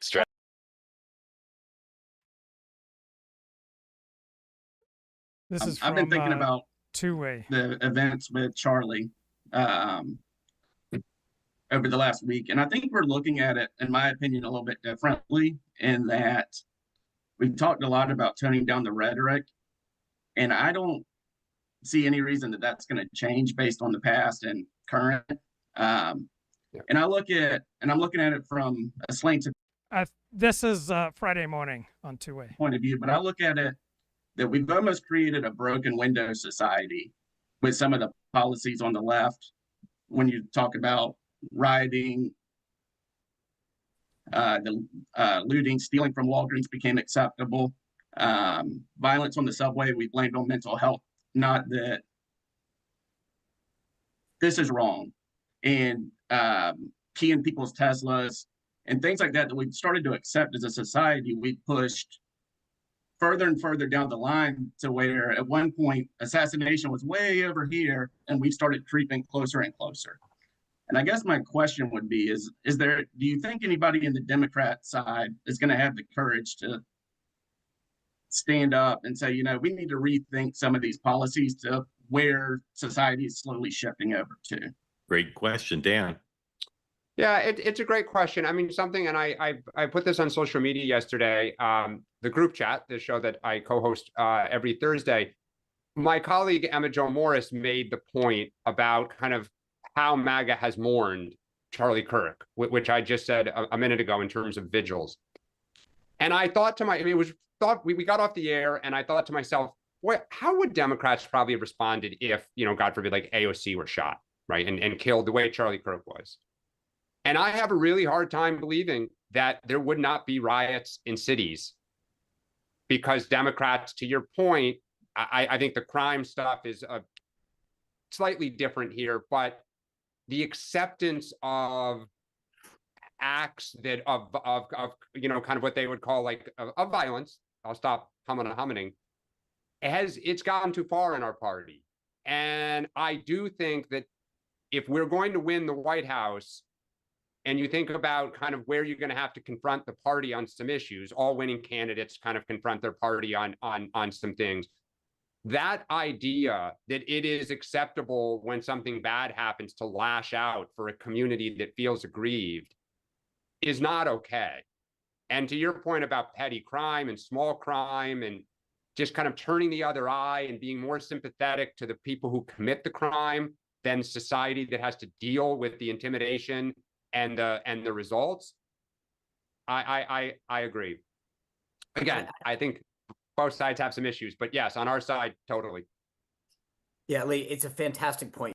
That was powerful. That was quite brave there of Dan Turrentine to acknowledge the criminal violence problem on the left and the extent to which the left is at ease with it if it's Steve Wilkos, if it's conducted by their side. So do you remember the Man Show? It was co-hosted by Adam Carolla and Jimmy Kimmel. So this is Adam Carolla here reacting to Jimmy Kimmel, his friend, getting suspended. And I think he makes some good points. I don't want you actually writing me back and telling me thank you for it's a tough time for all of us. I'm thinking about you. I'll lead with that sometimes. No need to reply. Just making sure you're cool. All right. He wrote back 18 seconds later, which is how Jimmy does. He just writes back, and maybe he's passive aggressive. Maybe it's my no need to reply makes him reply faster, but he just replied and he's like, wow, strange times out here, whatever. And then I told my book to O'Reilly on the show. I said, look, as long as you're replying, I'm going to just tell you I booked O'Reilly, but I'll make a joke. And then he just wrote back, I'm being followed by a helicopter. And I was like, oh, wow, these are strange times, Wow. So, I just said, stay safe, good. I think a lot of people want me to comment on it. My feeling is this. I don't think he should have been fired. It's a weird thing. The right and the left are always sort of misinterpreting things. He was inaccurate about something. It wasn't like he was necessarily attacking Charlie Kirk. He was trying to dump it on Trump and inaccurate about it, because that's what we're living at, a time where something happens. Nancy Pelosi's husband gets hit with a hammer. This side says he's had a MAGA hat on. That side says he's some kind of nudist hippie from Haight-Ashbury. That's all we do now. I don't feel like it's necessary, but that's all we do.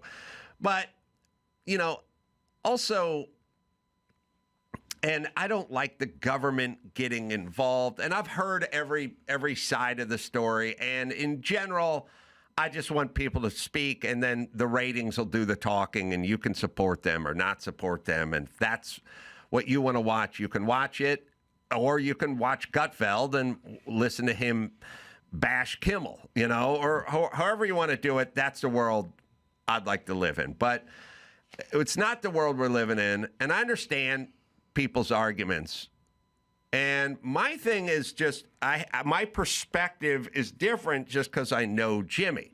And I know Jimmy to be a very good guy and a generous guy, and I've always said that about him.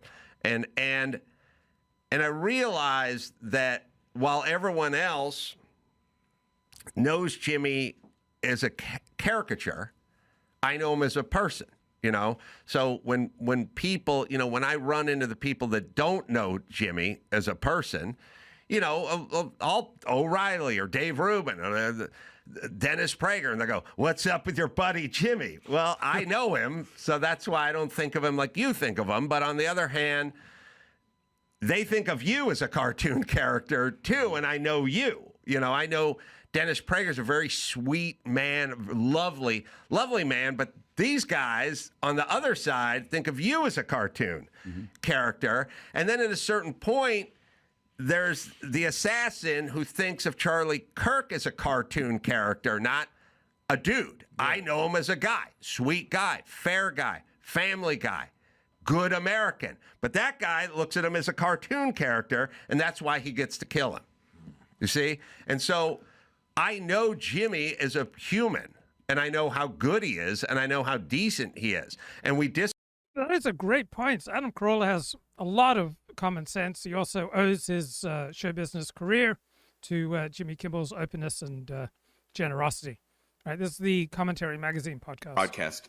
Outlets. Right. So I only bring this up to say that the incestuous relationship of the government and the broadcast field and politics is 90 years old, and had that act not been passed, we would have been a freer. There would have been more free speech. There would have been the world that was created by cable and all that sort of broke the hold of this government licensing system. And now YouTube. Broadcasting. YouTube, all this stuff, streaming, whatever. FCC doesn't control YouTube in the way it controls broadcast. It does not control cable. Right. It does not control streaming, and it does not control satellite, I think, right? Nothing. The only thing that it has any control over is spectrum, which is over-the-air broadcasting. That's radio stations and television stations. Everything else that is transmitted in other fashion, it does not have control over. So why do I bring this up? I bring this up because I am very upset about what's gone on and what Brandon Carr has done here, and I'll talk about that. I can talk about it in a minute. But once again, we find ourselves in a place where the expressions of outrage and the idea that fascism is now, we've entered the fascist era. This is not a drill. First they came for Jimmy Kimmel and I said nothing. All that kind of rhetoric that is going on. It's like, well, where have you been? What do you think you people do when you play games in the popular culture? You try to take the high ground, and then you defend the high ground by simultaneously making it impossible for alternate views to get expressed, and by playing footsie with power. Then the game of footsie with power shifts when the political atmosphere shifts and an unconventional countercultural person becomes president of the United States with an entire following that he then puts into his administration that isn't going to play by those rules anymore. This is such an important point, because this is what makes the second Trump administration so unique. It is the first Republican administration to use the machinery set up by progressives over the past century in order to politicize the economy, in order to pursue social objectives through regulation against progressivism.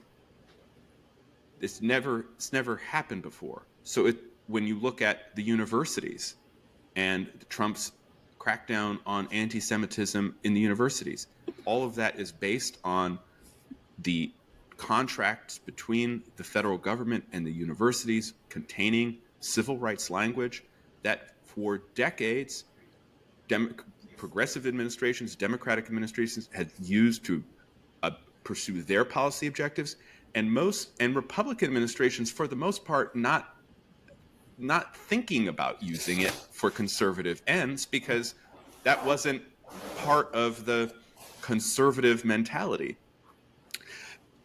Now we have this administration that is post-conservative in a lot of ways, and it's basically using the progressive machinery for anti-progressive ends. Right. And I think this is important too. It's doing so in a cultural context where it can get away with a lot, because what we've seen since COVID and since the Biden administration is a larger cultural shift to the right, where, as Eliana says, the actual audiences in these local markets, they're not going to stand for it anymore. Why do they have to listen to Joy Behar for an hour in the morning, insult them, and then Jimmy Kimmel turn this terrible event for MAGA and for the country into somehow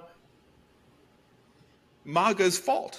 Well, they don't. So the classic answer to that would be that you don't watch, and then you'll hurt his ratings. The show will make less money, and eventually it will be canceled because it is inimical to the possibility, the corporate responsibility of ABC to make money for its shareholders and for its and if they didn't come for me, for its stock price to be good. The problem here is that you're right that it's post-conservative, meaning people on the right did not go at cultural institutions in this way because we believe that the federal government should not exercise power in this fashion, and that we don't like it. So on Steve Saylor's Twitter, there was a rejoinder to his love for the Los Angeles Dodgers, and just made me reflect. Our deepest loyalty is not rational. I think reason is usually given too much credit and too much power for shaping how we behave. So a poster wrote to Steve on X, "I love you, Steve, but your Dodger enthusiasm is weird. They have a $1 zillion payroll. They have destroyed my interest in the game. I hope they go 162 wins, 0 losses, win the World Series, and someone drops a nuclear bomb on them. Did you root for Goliath?" And Steve Saylor says, "I was born in Los Angeles. I've been rooting for the Dodgers since 1965. I moved to California in 1977. I spent my summers immersed in the Pacific Union College library. And first of all, I started reading books on Weimar Germany. Then I started reading books on World War II. And then I needed a little lighter fare, so I started reading Reader's Digest and went back through the archives of Reader's Digest. And then I started reading the archives of Life magazine from beginning to the end. So starting whenever Life began, I think in the 1930s, then went through the archives of Time, went through the archives of Newsweek, started going through the archives of Sports Illustrated. And in the Sports Illustrated, I read articles about the Dodgers in the World Series, and they seemed like a clean-cut Christian team, and I decided to throw in with the Dodgers, just like I threw in with the Dallas Cowboys because it seemed to me they were led by Christians. And I've been a Dodger fan ever since about 1978. So they lost 2 consecutive World Series, I think 77 and 78 to the New York Yankees. And then the rejoinder to Steve Saylor, "I get it, but Ohtani, Snell, Betts, Freeman, Hernandez, Edmund, Rojas, so on. The heart of this team is just guys who went wherever for the biggest paycheck. Hard to get excited to learn that the most expensive prostitutes won the beauty contest." And then Steve Saylor quotes Jerry Seinfeld, the comic, "That's pretty much how team spectator sports work. We are rooting for laundry, rooting for enthusiasms." Well, all of our enthusiasms will sound weird to people who do not share them. And I am occasionally so hyperbolic in my enthusiasms that I alienate friends and I blow up friendships. But our enthusiasms are going to suit us, and they're not going to equally suit other people. Right? Our beliefs are like possessions.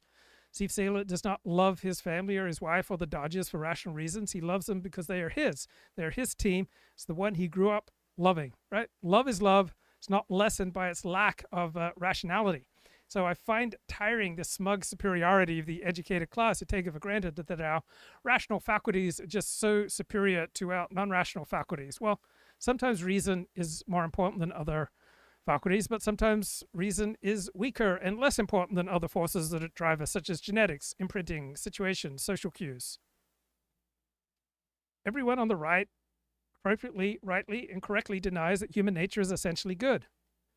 I am far more Hobbesian than a Lockean. I'm much more of a follower of Thomas Hobbes than John Locke. I believe the state of nature is much more ruthless, barbaric, cruel than John Locke, who sees it as a place to make contracts. So different people, depending on their hero system, are going to process this Charlie Kirk assassination quite differently. Violence has no place in this country. Remember, 2 Democratic legislatures were shot in Minnesota just this year, and America shrugged and moved on. Part of what keeps America so violent is the insistence that people perform care, empty goodness, and absolution for white men who espouse hatred and violence. And she goes on, I don't care for empty rhetoric, because America, especially white America, is not going to do what it needs to get rid of guns in their country. Blah, blah, blah. Black women do not have the brain processing power to be taken seriously. She's quoting Charlie. So I just found it annoying how the dominant talking heads content with reaction to the Charlie Kirk assassination was with regard to the morality of everything connected to the Charlie Kirk assassination. Your morality is going to depend on your particular hero system, and there's nothing much to be learned from discussing contradictory hero systems and their accompanying morality. What I wish there was much more discussion on is reality rather than morality. And the reality is that Republicans support legislation that enables Republicans to have easy access to guns and diminishes the access to guns by urban youths who, if they vote for the Democratic Party. And Democrats seek gun legislation that takes guns away or makes them more difficult to hold for Republicans, but promotes the ease for their own voters.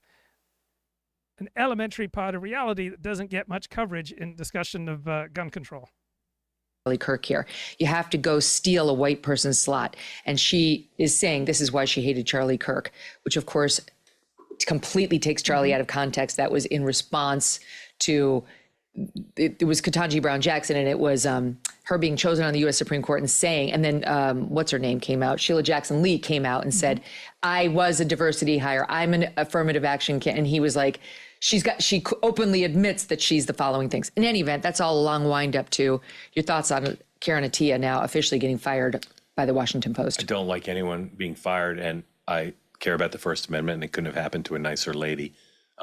She's represented. How could you not enjoy people getting fired? I mean, this is a degree of the Buffett identity. This is a degree of moral discipline that I do not share. I think most people rejoice when people they dislike get fired. Of all these people around the country, even if everything they're saying about Charlie were true, and in her case and others, it's not, the mentality of someone who would root for someone's death, to be so cavalier about it, it's really shaken me as much as anything that's happened since he was killed. I struggle. Right, that's absurd. If your hero system is in opposition to Charlie Kirk's hero system, of course, you'll naturally feel some joy at his death. It's simply a lack of discipline, lack of regard for your own interest to publicly post about it. So I just think this is incredibly naive and just not relatable here for Mark Halperin to not understand why people who are Charlie Kirk's political enemies would not feel joy at his death. Of course, it would be irrational for them not to. It's also against their self-interest to be too public about it. Struggle to understand the mentality of someone like her who would do that, and there's a reckoning. The Washington Post would not have fired a liberal columnist for any reason 3 years ago. So this is part of now. Not even for this is what decolonization looks like. Yeah, this is important.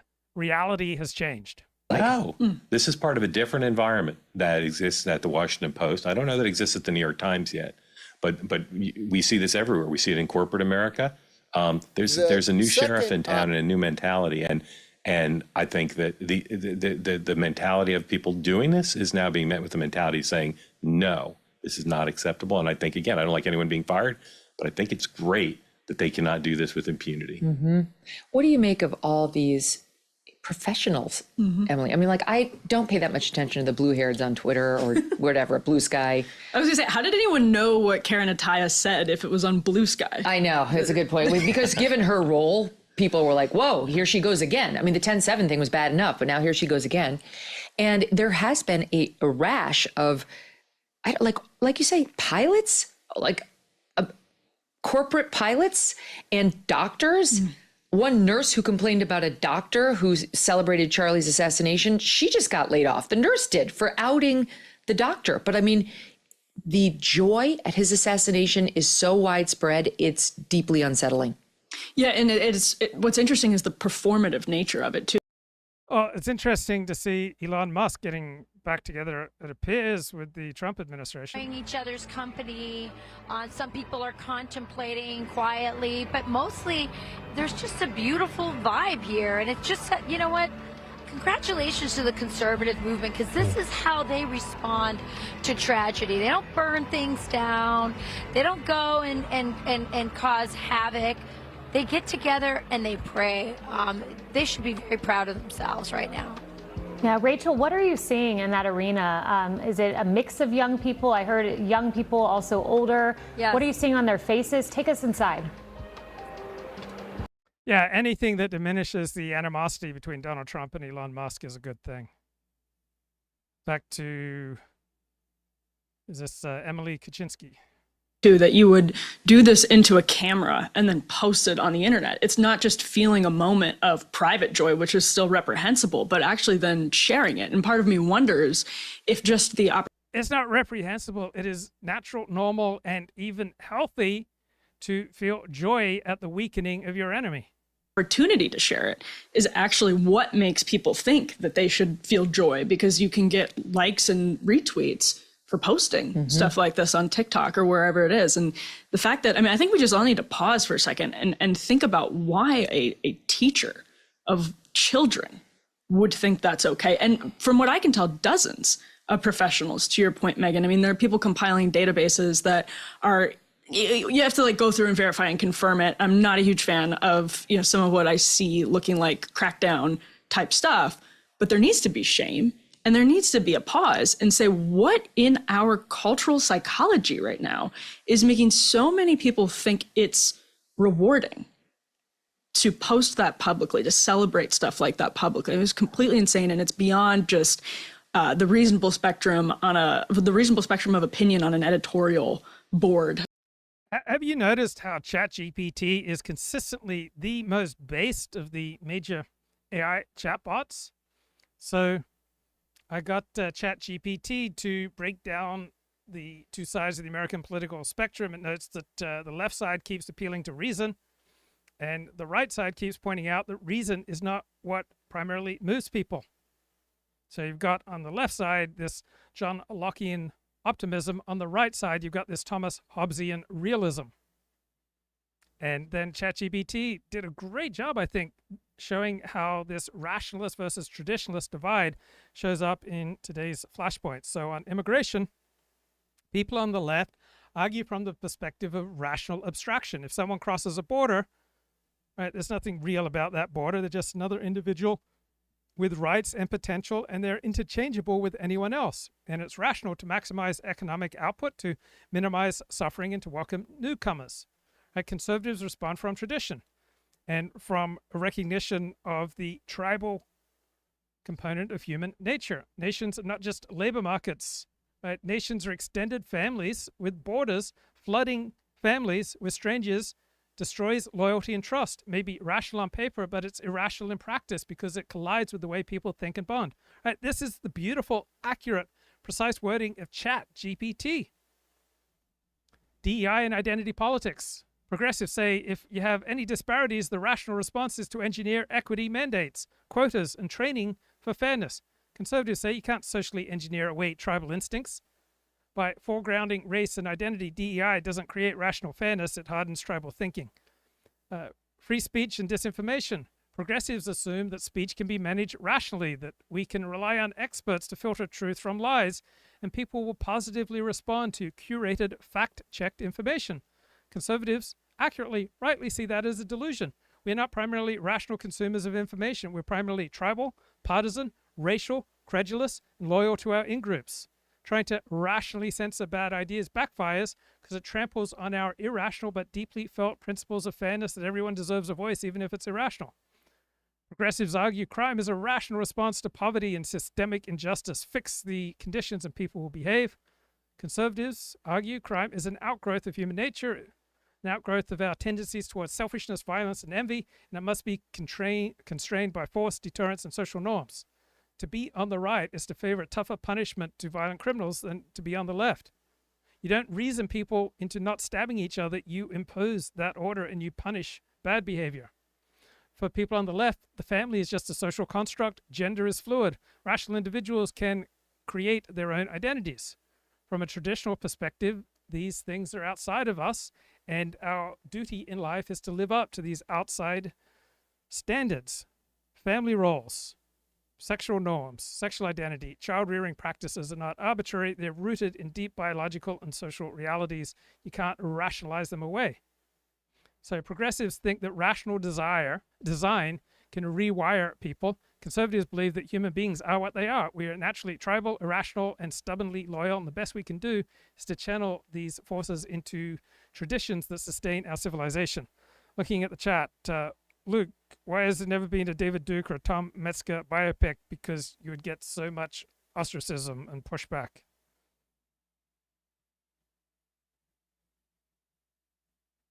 So here is a blunt version of why the right is winning the long game. This is from ChatGPT. Reality always reasserts itself. Right?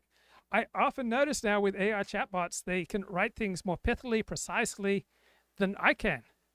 Progressives can build rational utopias on paper, but when those collide with human nature, the system buckles. Open borders sound compassionate until crime spikes, wages drop, neighborhoods destabilize. Defund the police sounds rational to college educated, but when violence rises, even left-leaning communities swing back toward law and order. The right does not need to win arguments. It just waits for reality to expose the cracks in progressive rationalism. This is fantastic wording. Tradition has inertia. Institutions like the family, religion, nation, even local sports loyalties persist because they are tied to irrational but powerful human drives. They don't vanish when they're mocked. They reassert themselves in new forms. Progressives try to chip away, but people keep finding their way back because we need to belong, and that need is stronger than the appeal of abstract rationalism. The left is burning credibility by insisting that reason and expertise can solve everything. Progressives overpromise, underdeliver. They run all of our major cities in America, and they're usually doing a pretty lousy job. The left said, follow the science. This will unite us, but then it fractured trust when they say, hey, it's fine, though, to ignore the science and go out and protest on the streets during COVID if it's for a left-wing Black Lives Matter cause. The left said DEI would dissolve tribalism. It supercharged it. They said free speech was safe. Then they tried to micromanage it. So each failure makes the rationalist left-wing project look arrogant, brittle, out of touch. The right speaks to what people feel. Conservatives may sound skeptical, pessimistic, cynical, but their tone resonates because it matches people's lived experience.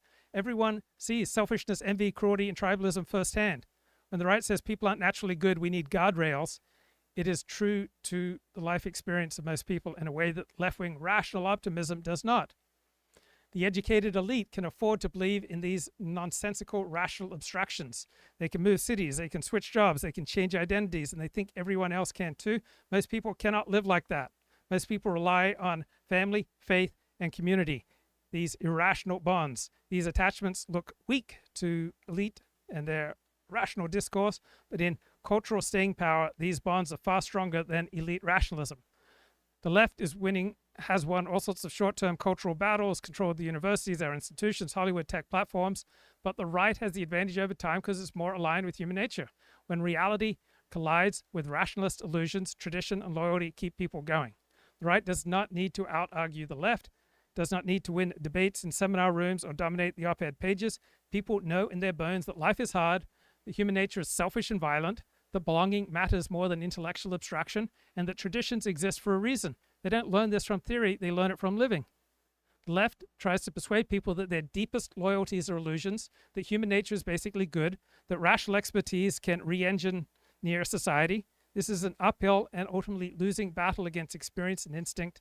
The right only has to say, trust what you see, trust what you feel, trust what you experience, trust the patterns that kept your ancestors alive.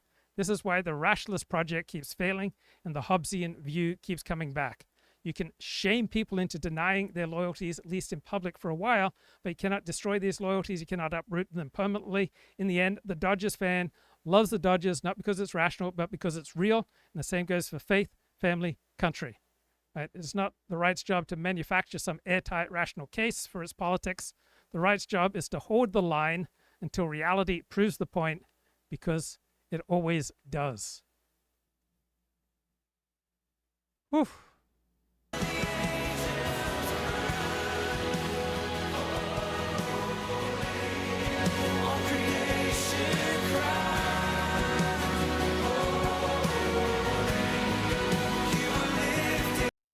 Gonna get a copyright strike for that. Of a newspaper. I mean, it's completely, we're talking about like doctors and nurses. I genuinely don't get it. I don't get, there are a lot of people on the left I can't stand. A lot of them, long list. Never in a million years would I celebrate something like this happening to them. I want to add one more level of insanity to it. The Washington Post and New York Times this weekend wrote about these things, and their reproachfulness in the news stories was not about what people were writing.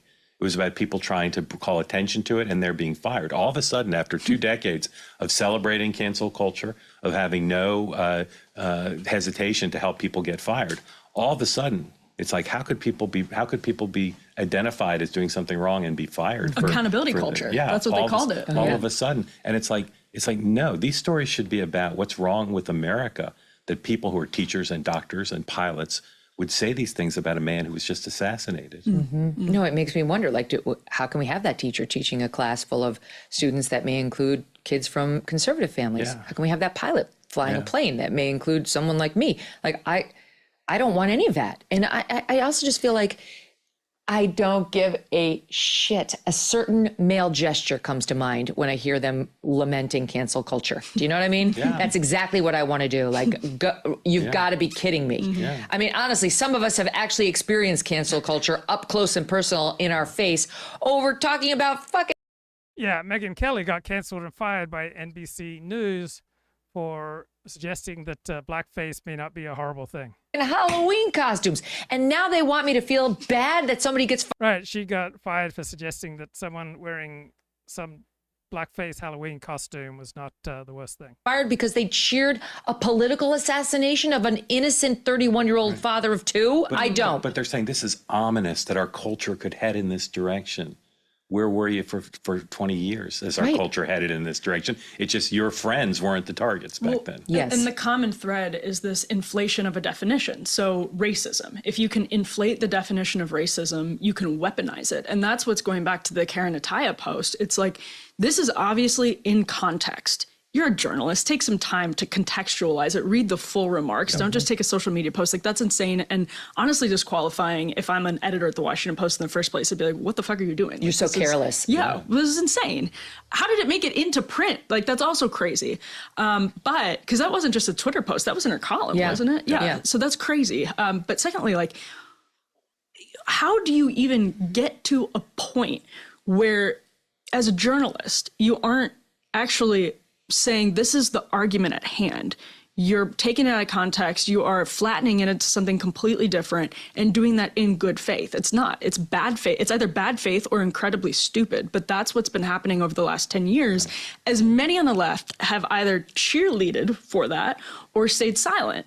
And if you're right now concerned about cancel culture, join the club. Like, everyone's been on this bandwagon for 10 years outside of elite By the way, media. you created the bandwagon. Yeah. You built it. But that's what happens when you're broadening these definitions of racism, sexism, misogyny. You end up not hearing the nuance. And for Karen Ataya, she's not making the best argument. It's hurting her at the end of the day because she ends up making a stupid argument instead of one that actually would make sense. She's like, well, now I'm free to say I'm going to be even more bold. Oh, great. Yeah. Literally, no one's going to watch that. 5 days ago, when Charlie was alive, people like her, Adam Schiff, their whole orientation in life was MAGA's evil, Trump's a fascist.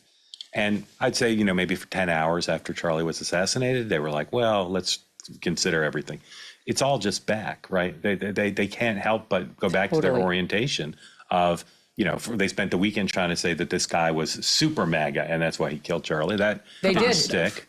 They saw 2 white parents who were registered Republican. Yeah. He's not. The shooter's registered unaffiliated. And everybody from the Utah governor to the FBI to his friends and family say he'd been radicalized leftist. But they won't. They just go with, it seems like a MAGA loving family, so he's MAGA. Right. Yeah. But now they're back to having the orientation they had before. Charlie must be demonized in death because he's close to Trump, because that's all the only way they think. So they're all Is it that, Mark? Is it that?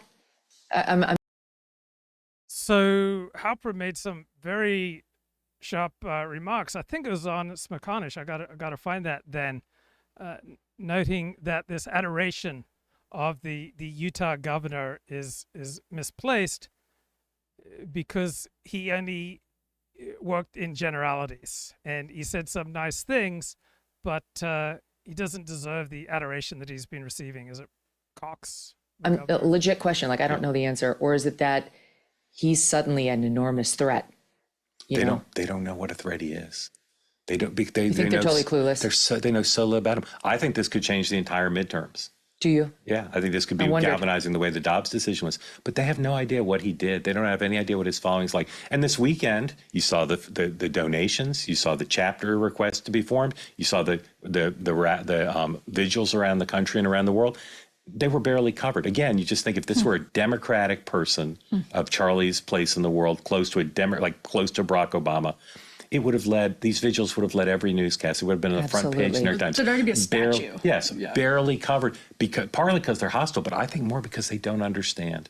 They don't know anything about him. I can't tell you the number of well-informed Democrats who said to me, oh, I've learned now about who this guy was. I really didn't know much about him except he was some sort of young guy who was for Trump. They don't understand that he was literally an historic figure, and his memory, if Turning Point can execute, if the vice president and his team can execute, I think it could change the whole election, but they don't know. It's just like they've underestimated MAGA for 10 years. People are flocking to the Republican Party in droves right now, not only because they want to be on Team Charlie, they want to stand for the things that he stood for, but they're looking at what's happening on the left saying, I don't want anything to do with that, right? Like, I don't even want to be associated with this vile reaction to something so horrifying. That's, I think, the one thing that they really don't understand, that their side has become so repugnant, they're driving. Okay, I want to find Halperin's very sharp criticism. Energy, about, it's like good health. Governor Cox. A lot of the views them looking backward, it forced me. Say he said things that you disagree with. He's a 31-year-old man, leaving aside his beautiful family and all the friends he had. He did. And a practitioner of politics or interested in the craft of politics, you have to study and admire him. You have to, because he did a remarkable thing for the last decade, tracking directly and not coincidentally with the rise and successes of Donald Trump. I don't know when, if ever, I will learn my lesson, because in the aftermath of Charlie Kirk's assassination, I want to shift now to President Trump. 60,000 people. Part of the tone of that event will be religious, but part of it will be like a Republican convention. And there'll be a lot of anger and a lot of accusations about the left. I mean, Stephen Miller's speaking. Get ready for that. And on the one hand, it's really unfortunate, and I see why the left is so upset about it. On the other hand, they are very upset and angry. And Halperin has this amazing ability to appreciate people for their own particular genre. Right? Halperin doesn't share Stephen Miller's point of view, but he recognizes how effective Stephen Miller is. And this is why I'm asking both sides to reach out and think about how the other side feels. I'm asking the right. Yes, I watched the movie The Order. Good film. To think about all the grievances that the left feels they have and why that blinds them to understanding why people on the right are so upset. And I'm asking the right or the left rather, to try to appreciate why people on the right are so upset about what's happened, not just because of all Charlie Kirk meant to people, but because the people in MAGA and people in lots of circles on the right feel that what happened was the product of many years of calling Donald Trump Hitler and of demonizing people, half the country. So I get a lot of heat for that, as you do, when I try to bring people together. And when I'm not saying everything's equivalent. This is not what some people call whataboutism or false equivalency. Both sides have legitimate grievances. They're not identical, but both sides have legitimate grievances. And anyone who doesn't see that, and anyone who thinks we can solve what's ailing the nation now without understanding that, I think is making a big mistake and is not contributing to try to do what people pay lip service to, which is, take the temperature down, etc. This is Mark Halperin. Mark. This is the Smerconish podcast from. So is this Charlie Kirk's pastor? number of times. He said, he kept calling me his pastor, and I stopped him. I said, Charlie, since the president's gotten elected, your stock has risen through the stratosphere, and I don't see much of you. I mean, he wasn't a very good congregant. He was on the road 320 days a year. But he said, Rob, not only are you my pastor, but you're America's pastor. And I said, Charlie, if we were at a tabling event on a campus where you had the table said, prove me wrong, I'd win. And he looked at me with that sheepish grin that he always has. Doggone it if he wasn't right. I mean, I wasn't America's pastor 2 minutes ago, and I won't be after this, but for right now, he proved me wrong.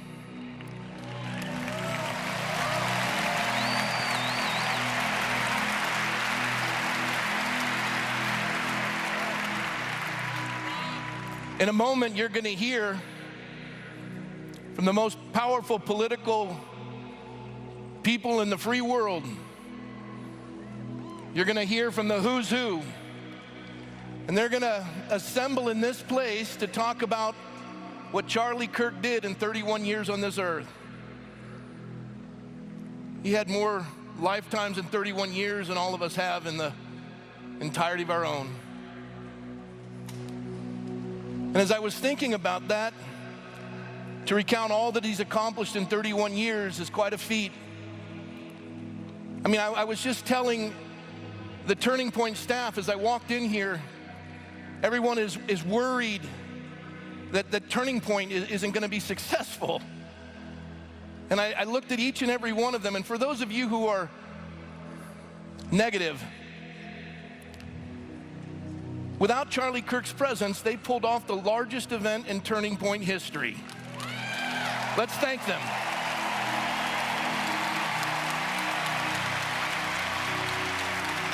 Turning Point is alive and well.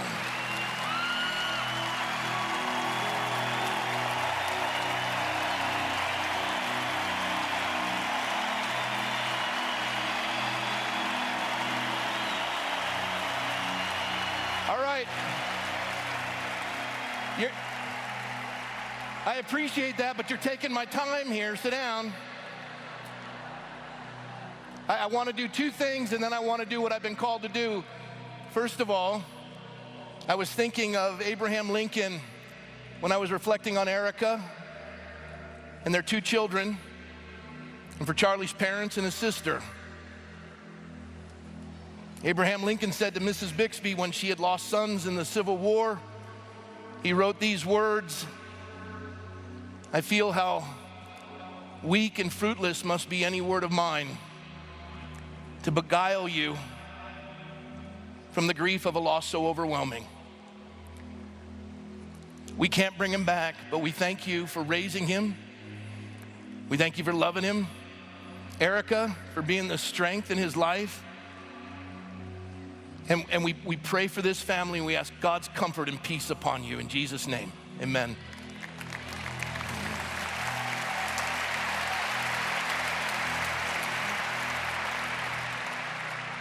Now my responsibility, entrusted to me by my friend and his wife. You're going to hear of what Charlie did, but I'm here today to tell you the why in what he did. The why brought him the courage. The why brought him the wisdom and the strength. The why is the one that Charlie wanted to welcome as the guest of honor. The guest of honor, his resume is long. He's the King of Glory. He's the Prince of Peace. He's the Savior of the world. He's the living God. He's the God of all mercy and grace. The most moving tributes that I've seen with regard to Charlie Kirk have been in song. There was just one song in particular. I don't even want to go back to what I experienced listening to that song over and over. It just oh God, just tore me apart. And this tribute will be talked about for decades, be incredibly significant. And wow, I can't find the song. Probably a good thing that I can't find the song. It was just destroyed me to listen to it.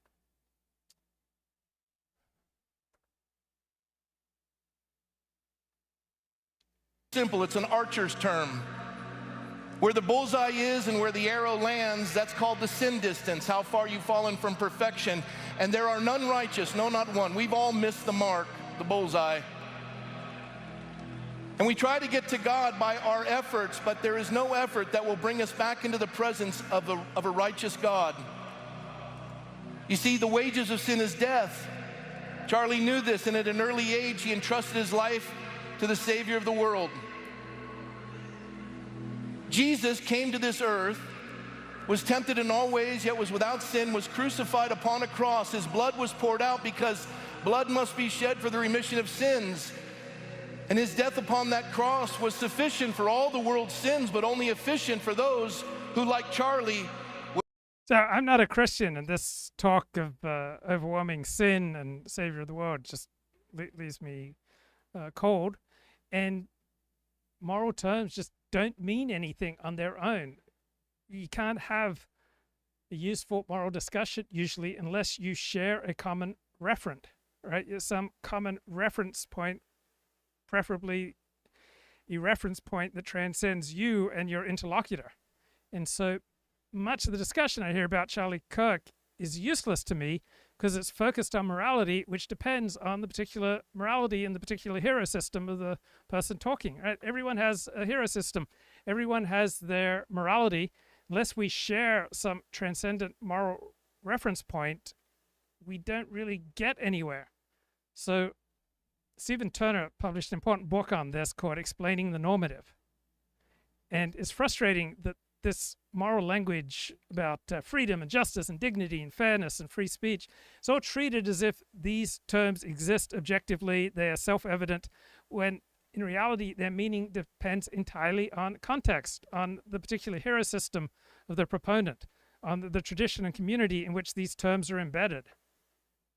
So the normative is not something that exists in objective space. It depends upon a leap of faith to a particular hero system. Right? Norms come out of the sustained practices of a particular community. And there are practices and patterns of expectation, sanction, and shared background that makes morality intelligible. Freedom, justice, and these other terms only have force if there is a community that sustains and gives specific meaning to these terms. Right? Freedom means nothing without reference to a particular hero system. Right? My understanding of freedom is different from that of a Palestinian activist or a socialist or a communist or a National Review conservative. Right? This endless moralizing is exhausting because people talk as if their particular hero system, their particular normative framework is universal. But we don't tend to share many hero systems with our fellow Americans. So this moral language is just friction and noise. What I want is people talking about reality. Right? Don't treat the normative as if it is a metaphysical truth unless you're willing to acknowledge it depends on a particular leap of faith to a particular shared moral reference point, such as God, the Torah. Right? Understand that teachings about right and wrong always have to come from a particular place, a situated practice grounded in lived life among a concrete particular community. Right? We don't share a normative universe anymore with our fellow Americans. So it used to be that words carried a fairly stable and widely shared meaning because we shared a common narrative about America. But now these terms and words and concepts and forms of morality float free. They are open to endless reinterpretation. So talk about freedom and justice. It's just a waste of time unless you share a moral reference point. You're just talking past each other. There's no shared moral universe. Right? Words like freedom and justice and other moral terms are empty vessels without a common reference point, without a hero system. And our smartest, most verbally adept people are playing a double game on us. They explain social reality in terms of some deeper, hidden, non-empirical reality. And this hidden reality is their particular hero system, their particular normative standard, which is distinct from reality, depends on a leap of faith. So that's why we need disenchanters to come along and say that this supposed objective normative framework for meaning depends on a particular leap of faith, and it comes from a particular people with a common shared moral reference point. So social science explains why certain moral beliefs are accepted. And now philosophers want to come along and tell us if these shared moral meanings are rational or if they're right. But notions of right and wrong always come out of a specific community. Right? And so I'm tired of these talking heads and these experts playing this double game by explaining these social realities in terms of these deeper, hidden, non-empirical realities, this supposedly objective, normative moral standard that they hold. Right? Freedom is not self-evident. It is tethered to a particular story among a particular people in a particular tradition and a particular framework of meaning. So the double game is what happens when the normativist, someone who believes and uses normative concepts as though they are objective reality, but denies the leap of faith that they take to get there. And they tend to do these two things at once. They observe reality, they describe the world, and they reference this hidden reality of their particular hero system. And they explain observable reality in terms of their particular deeper, hidden, non-empirical reality hero system that provides the standards for their moral judgment. And this hidden reality, this hero system that they subscribe to, is not something you can see, touch, or measure. It is their particular partisan, subjective, ideal, moral standard hero system that gives them meaning. So when someone says the law is unjust or that law is unjust, they are playing a double game. They're observing the reality of the law, but then they are judging it against a hidden, non-empirical standard of what justice should be, which depends on their particular hero system.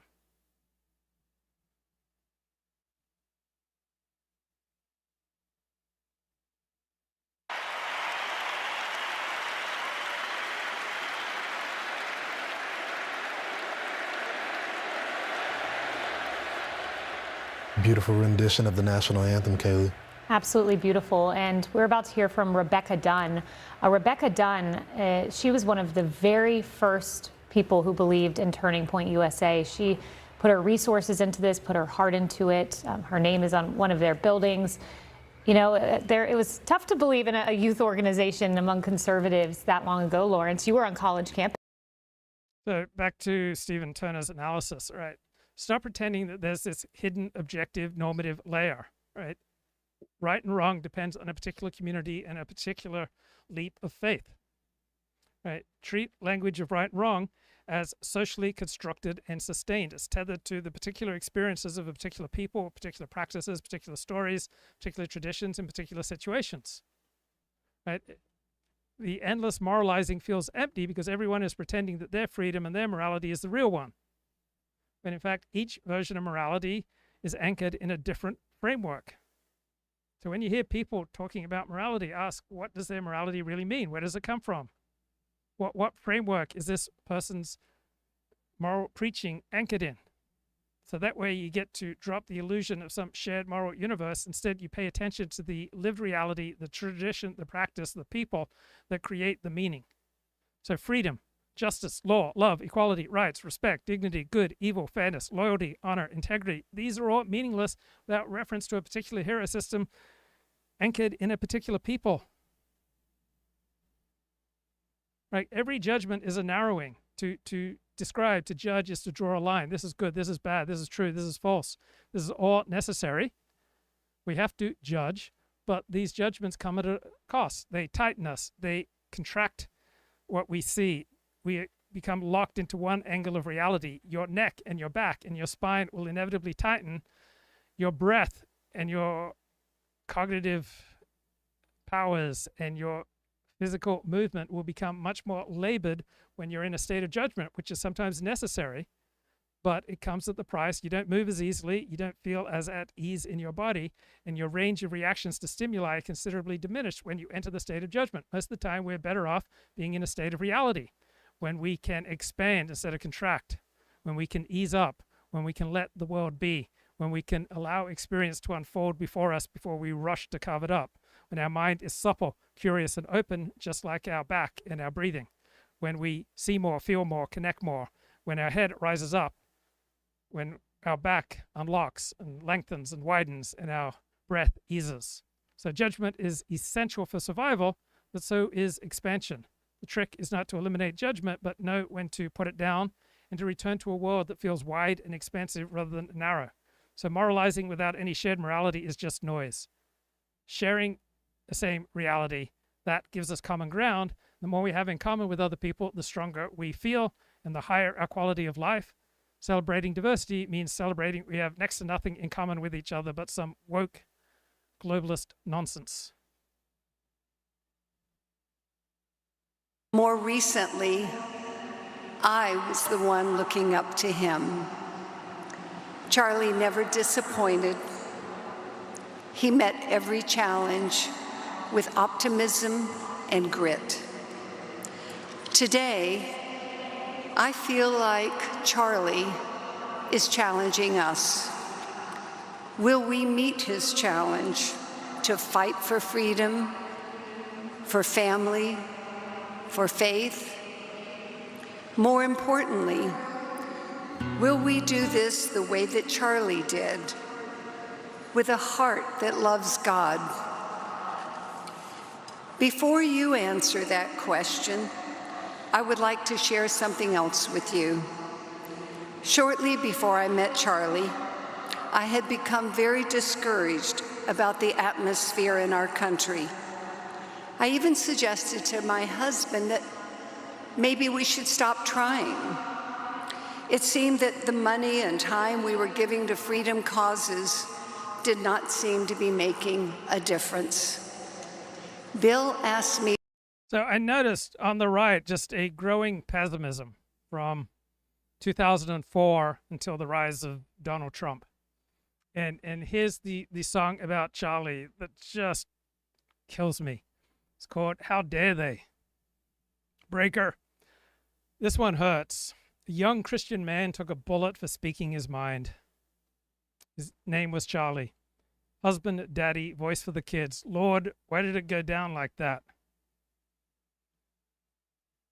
Stage lights cold as a winter rain. One breath, one prayer, then the world went strange. Crowd froze up when the thunder cracked. Truth on a mic and a life attacked. He talked about hope in a storming land, a Bible in the heart and a promise in his hands. But a shadow reached from a coward's perch, cut down a sun in the middle church. And I swear if the tables turned the other way, you all know there'd be fires in the streets today. But here we stand with candles and a folded flag, begging God for mercy on the road we drag.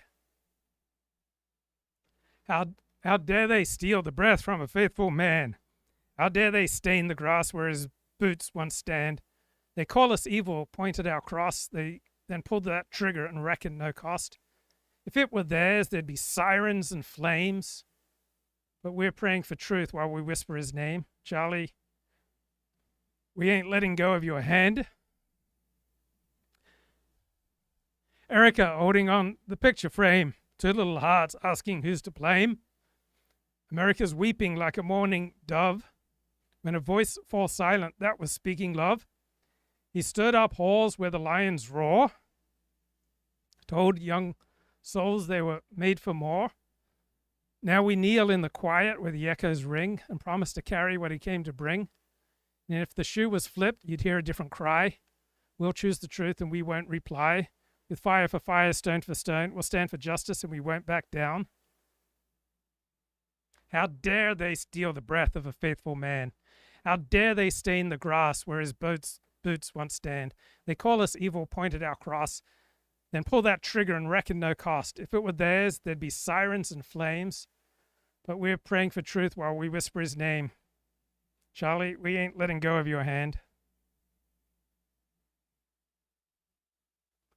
Let the sheriff ride and the truth come clean.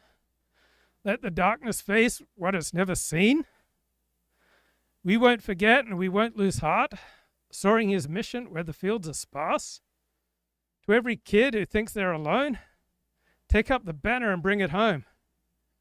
Speak what's right through the night feels long. Make your life the answer. Make your faith a song. How dare they steal the breath from a faithful man? But grace still moves like the river can. We'll lift that cross, we'll guard that flame, hold tight to hope and say his name. If it were theirs, they'd burn the town, but we'll fight with truth, we won't bow down. For Charlie, your light keeps riding on. For Charlie, for his family, for every kid who needed that voice, we'll carry it now. Rest in peace, Charlie. I keep a list in my head of the 6 or 8 young people, and I'm very privileged I get to know many inspiring young people who are the best I ever saw. Charlie is the only one who was never a full-time student at Hillsdale College who was on that list. We will miss him dearly. He can't be replaced. You know, a good thing is a thing that has being. An assassin is not a thing that has being. The assassin must give up his humanity to destroy something that has being. Charlie lives on. The assassin will die.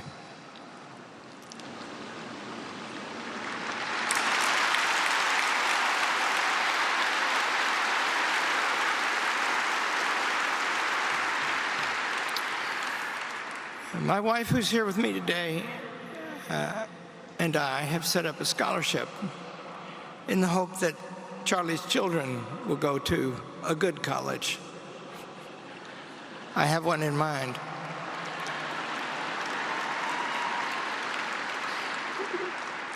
One of the things that struck me about the United States was how incredibly generous people are. Just a level of generosity that I'm not aware of elsewhere. I remember the night when it became clear that my father was going to be removed from the Seventh-day Adventist ministerial ranks, and someone who came to our cabin at Glacier View offered to pay my way through medical school. Suffered enough.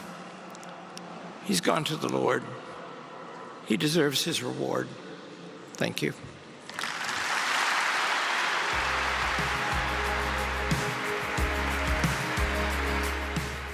That was beautiful. Giving his children an option to whatever university they want to attend, fully paid for by Hillsdale. Just a beautiful moment, Kayla. Yeah, what a legacy that leaves. Next, we'll hear from Mikey McCoy, Tyler Boyer, Stacey Sheridan, and Justin Streif. Now, this is the COO, the Chief of Staff for Charlie's organizations, Turning Point USA and Turning Point Action. And this is living on with Erica Kirk at the helm. That's exactly right. The Director of Advancement as well, the person that's responsible for planning all of these major Turning Point events. Stacey Sheridan, Tyler Boyer, and Justin Streif. Ooh, I needed a couple of minutes there to recover from just reading the lyrics of that song. Okay, here are some of my favorite bookmarks on the platform X in the last few days. Benny Johnson says, Charlie Kirk was assassinated by left-wing trans activists. The right praise, mourns, goes to church. The left got Democrat pedophile George Zinn, distracts law enforcement falsely, claims to be Charlie's shooter, helps the assassin get away. Charged criminally. Bomb planted on a Fox News vehicle by 2 Democratic Party voters. Criminal and terrorism charges. Massive Charlie Kirk memorial vandalized and destroyed in Arizona. Criminal charges. Democratic National Committee superdonor shoots up the ABC affiliate building in Sacramento. Criminal charges. Jimmy Kimmel show suspended for lying about left-wing terror. Thousands upon thousands of leftists losing their jobs for celebrating Charlie Kirk's assassination. Texas Tech student assaults a Charlie Kirk supporter, expulsion and criminal charges. Texas State student mocks Charlie's death, threatens Turning Point USA students, is expelled. 58 House Democrats vote against disavowing political violence. Brett Kavanaugh's left-wing political assassin comes out as trans. Bomb threat at RFK Jr.'s house, criminal charges. This is all in 1 week. Political violence in America is driven entirely by left-wing violence committed by Democrats. Now, I think that's a dramatic overstatement, but Sometimes we deserve some porn, political porn. Flashback to Jimmy Kimmel, laughing about Donald Trump being banned from all social media platforms, joked about conservative apps being taken offline. Jimmy Kimmel loved the cancellation of conservatives. Big supporter of it. Trump has been suspended from Twitter, Instagram, Facebook, and even Snapchat. But don't worry, Mr. President, there are still plenty of apps you do have access to. You still have Spotify to drown out the sound of millions of people cheering as you leave. You still have Pet Finder since you're on the outs with Mike Pence. You have Cameo, which will soon be your primary source of income. You can still play Among Us, a game where everyone accuses each other of being against them. You'd love it. You could play Pokemon Go. You and Donnie Jr. can hunt Pikachus together. And when no one else wants you, don't forget, there's always your old friend, the Domino's Pizza Tracker.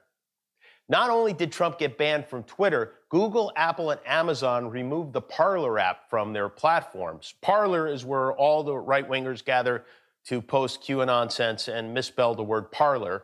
And no one was more upset about Parler going away than a sneaky little congressman named Devin. But it's more than just the financial aspect of that. Republicans have no way to communicate. I have 3 million followers on Parler. Tonight, I will no longer be able to communicate with those people. I mean, other than being on Fox News right now. Why does Devin Nunes always look like somebody knocked his ice cream out of his hand? Trumpers are complaining bitterly that they're being silenced. In fact, they won't shut up about being silenced. On their 3 propaganda TV networks, on 1,000 conservative radio shows, all over the internet, they are screaming about being silenced. They won't be silent about being silenced. All right, Autism Capital writes, this is what the White House's 250th American anniversary UFC Ultimate Fighting Championship stage is going to look like. We are so back. Yeah, lumping and splitting. So someone commented to me, hey, Christians aren't a people. Well, sometimes they are. Sometimes that's useful, sometimes not so much. In the late 19th century, it was common to refer to Jews as a race. So Jews have many components of race, but sometimes there's a more precise term. Right? So both lumping people together and splitting people up, both approaches are useful. One approach may be more useful than another at a different time. Large share of Portland's Antifa rioters arrested during the mostly peaceful riots of 2020 were trans. Oregon offers free gender-affirming care, so it tends to attract some seriously messed up people from around the country. Oh gosh, Steve, that's rather judgmental. Hey! Party Boss throws down $10 super chat. Look, here is some money. Wipe your tears away with some super chat bucks. Thanks, bro. I appreciate it. Many corporations do wonderful things. Steve Saylor notes, I always will appreciate General Motors for giving away the patent rights to their invention, the catalytic converter, to help all automakers fight smog. J.K. Rowling says, I used to believe that nurture was everything and nature was not important. My belief changed because of my own life experience and from reading studies about genetic inheritance. Right? There is no parenting method that has been empirically shown to result in better results than another parenting method. We are primarily shaped by our genetics and our peers. In my early 20s, I believed the difference between the sexes was entirely due to socialization. I no longer believe that. I used to believe in unilateral nuclear disarmament. I no longer do. My father, the preacher, thought it was immoral for the United States to have nuclear weapons. I used to believe cannabis was harmless. I no longer do because I've witnessed it wreaking havoc someone I care about's mental health. I hate marijuana.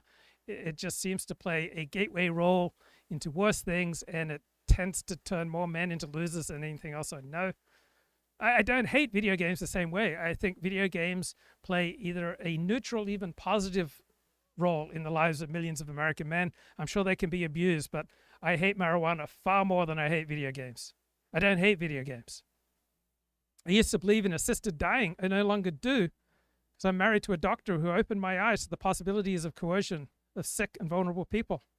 I've struggled with religious faith since my mid-teens. I appear to have a God-shaped vacuum inside of me, but I never seem quite able to make up my mind what to do about it. I could probably list at least 20 more things I've changed my mind about. Yeah, physiognomy. There seems to be a certain physiognomy of many of these freaky mass shooters. But you're not allowed to study that. But sure, it seems to me that physiognomy often gives some insight into the person. Andy, no. Unmasking Luna. Here's how I found the evidence confirming that Charlie Kirk assassin subject's alleged lover is trans, anti-Christian, and on hormones. Maybe it wasn't an accident that Tyler Robinson killed Charlie Kirk while Charlie was answering a question about trans shooters.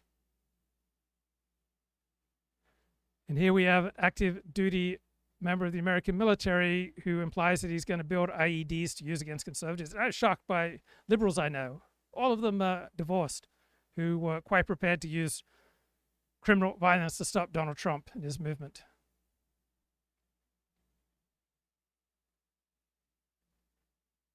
Alarmingly large number of the people in America's military would be glad to see conservatives dead for their ideas. We need to purge this cancer from the ranks, even if it means kicking out a significant portion of the force. Right, anyone who's so reckless as to publicly celebrate by posting on social media how overjoyed they are at the assassination of a fellow American is not someone worthy of a lot of trust. The left blew all their trust. Normally see a nice guy doing a simple debate, not a political speech, not leading a rally, not leading a riot, then gets gunned down in 4K. Then they see a bunch of people, even their friends, cheer and clap and dance. They ask why. Well, you see, he was evil, they cry gleefully, their eyes feral. The normie just stares at the screen. A clean-cut guy with a microphone is bleeding out horrifically. Reminds them of the scared young blonde they saw bleeding out on the subway a few days ago. Question forms. What did he do that made him evil? He said things, they scream back, spittle flying from their mouths. So you are happy they murdered him for talking? Yes, you get it now. Claps their kid's teacher, their pilot, or their doctor. The normie is horrified. Someone they trust their kids to, their health to, their safety is acting like a foaming, raging lunatic who wants people dead because they said something they didn't like. Do you realize how badly this comes across? So our ideas and fixes for the conservative movement could help young people once and for all.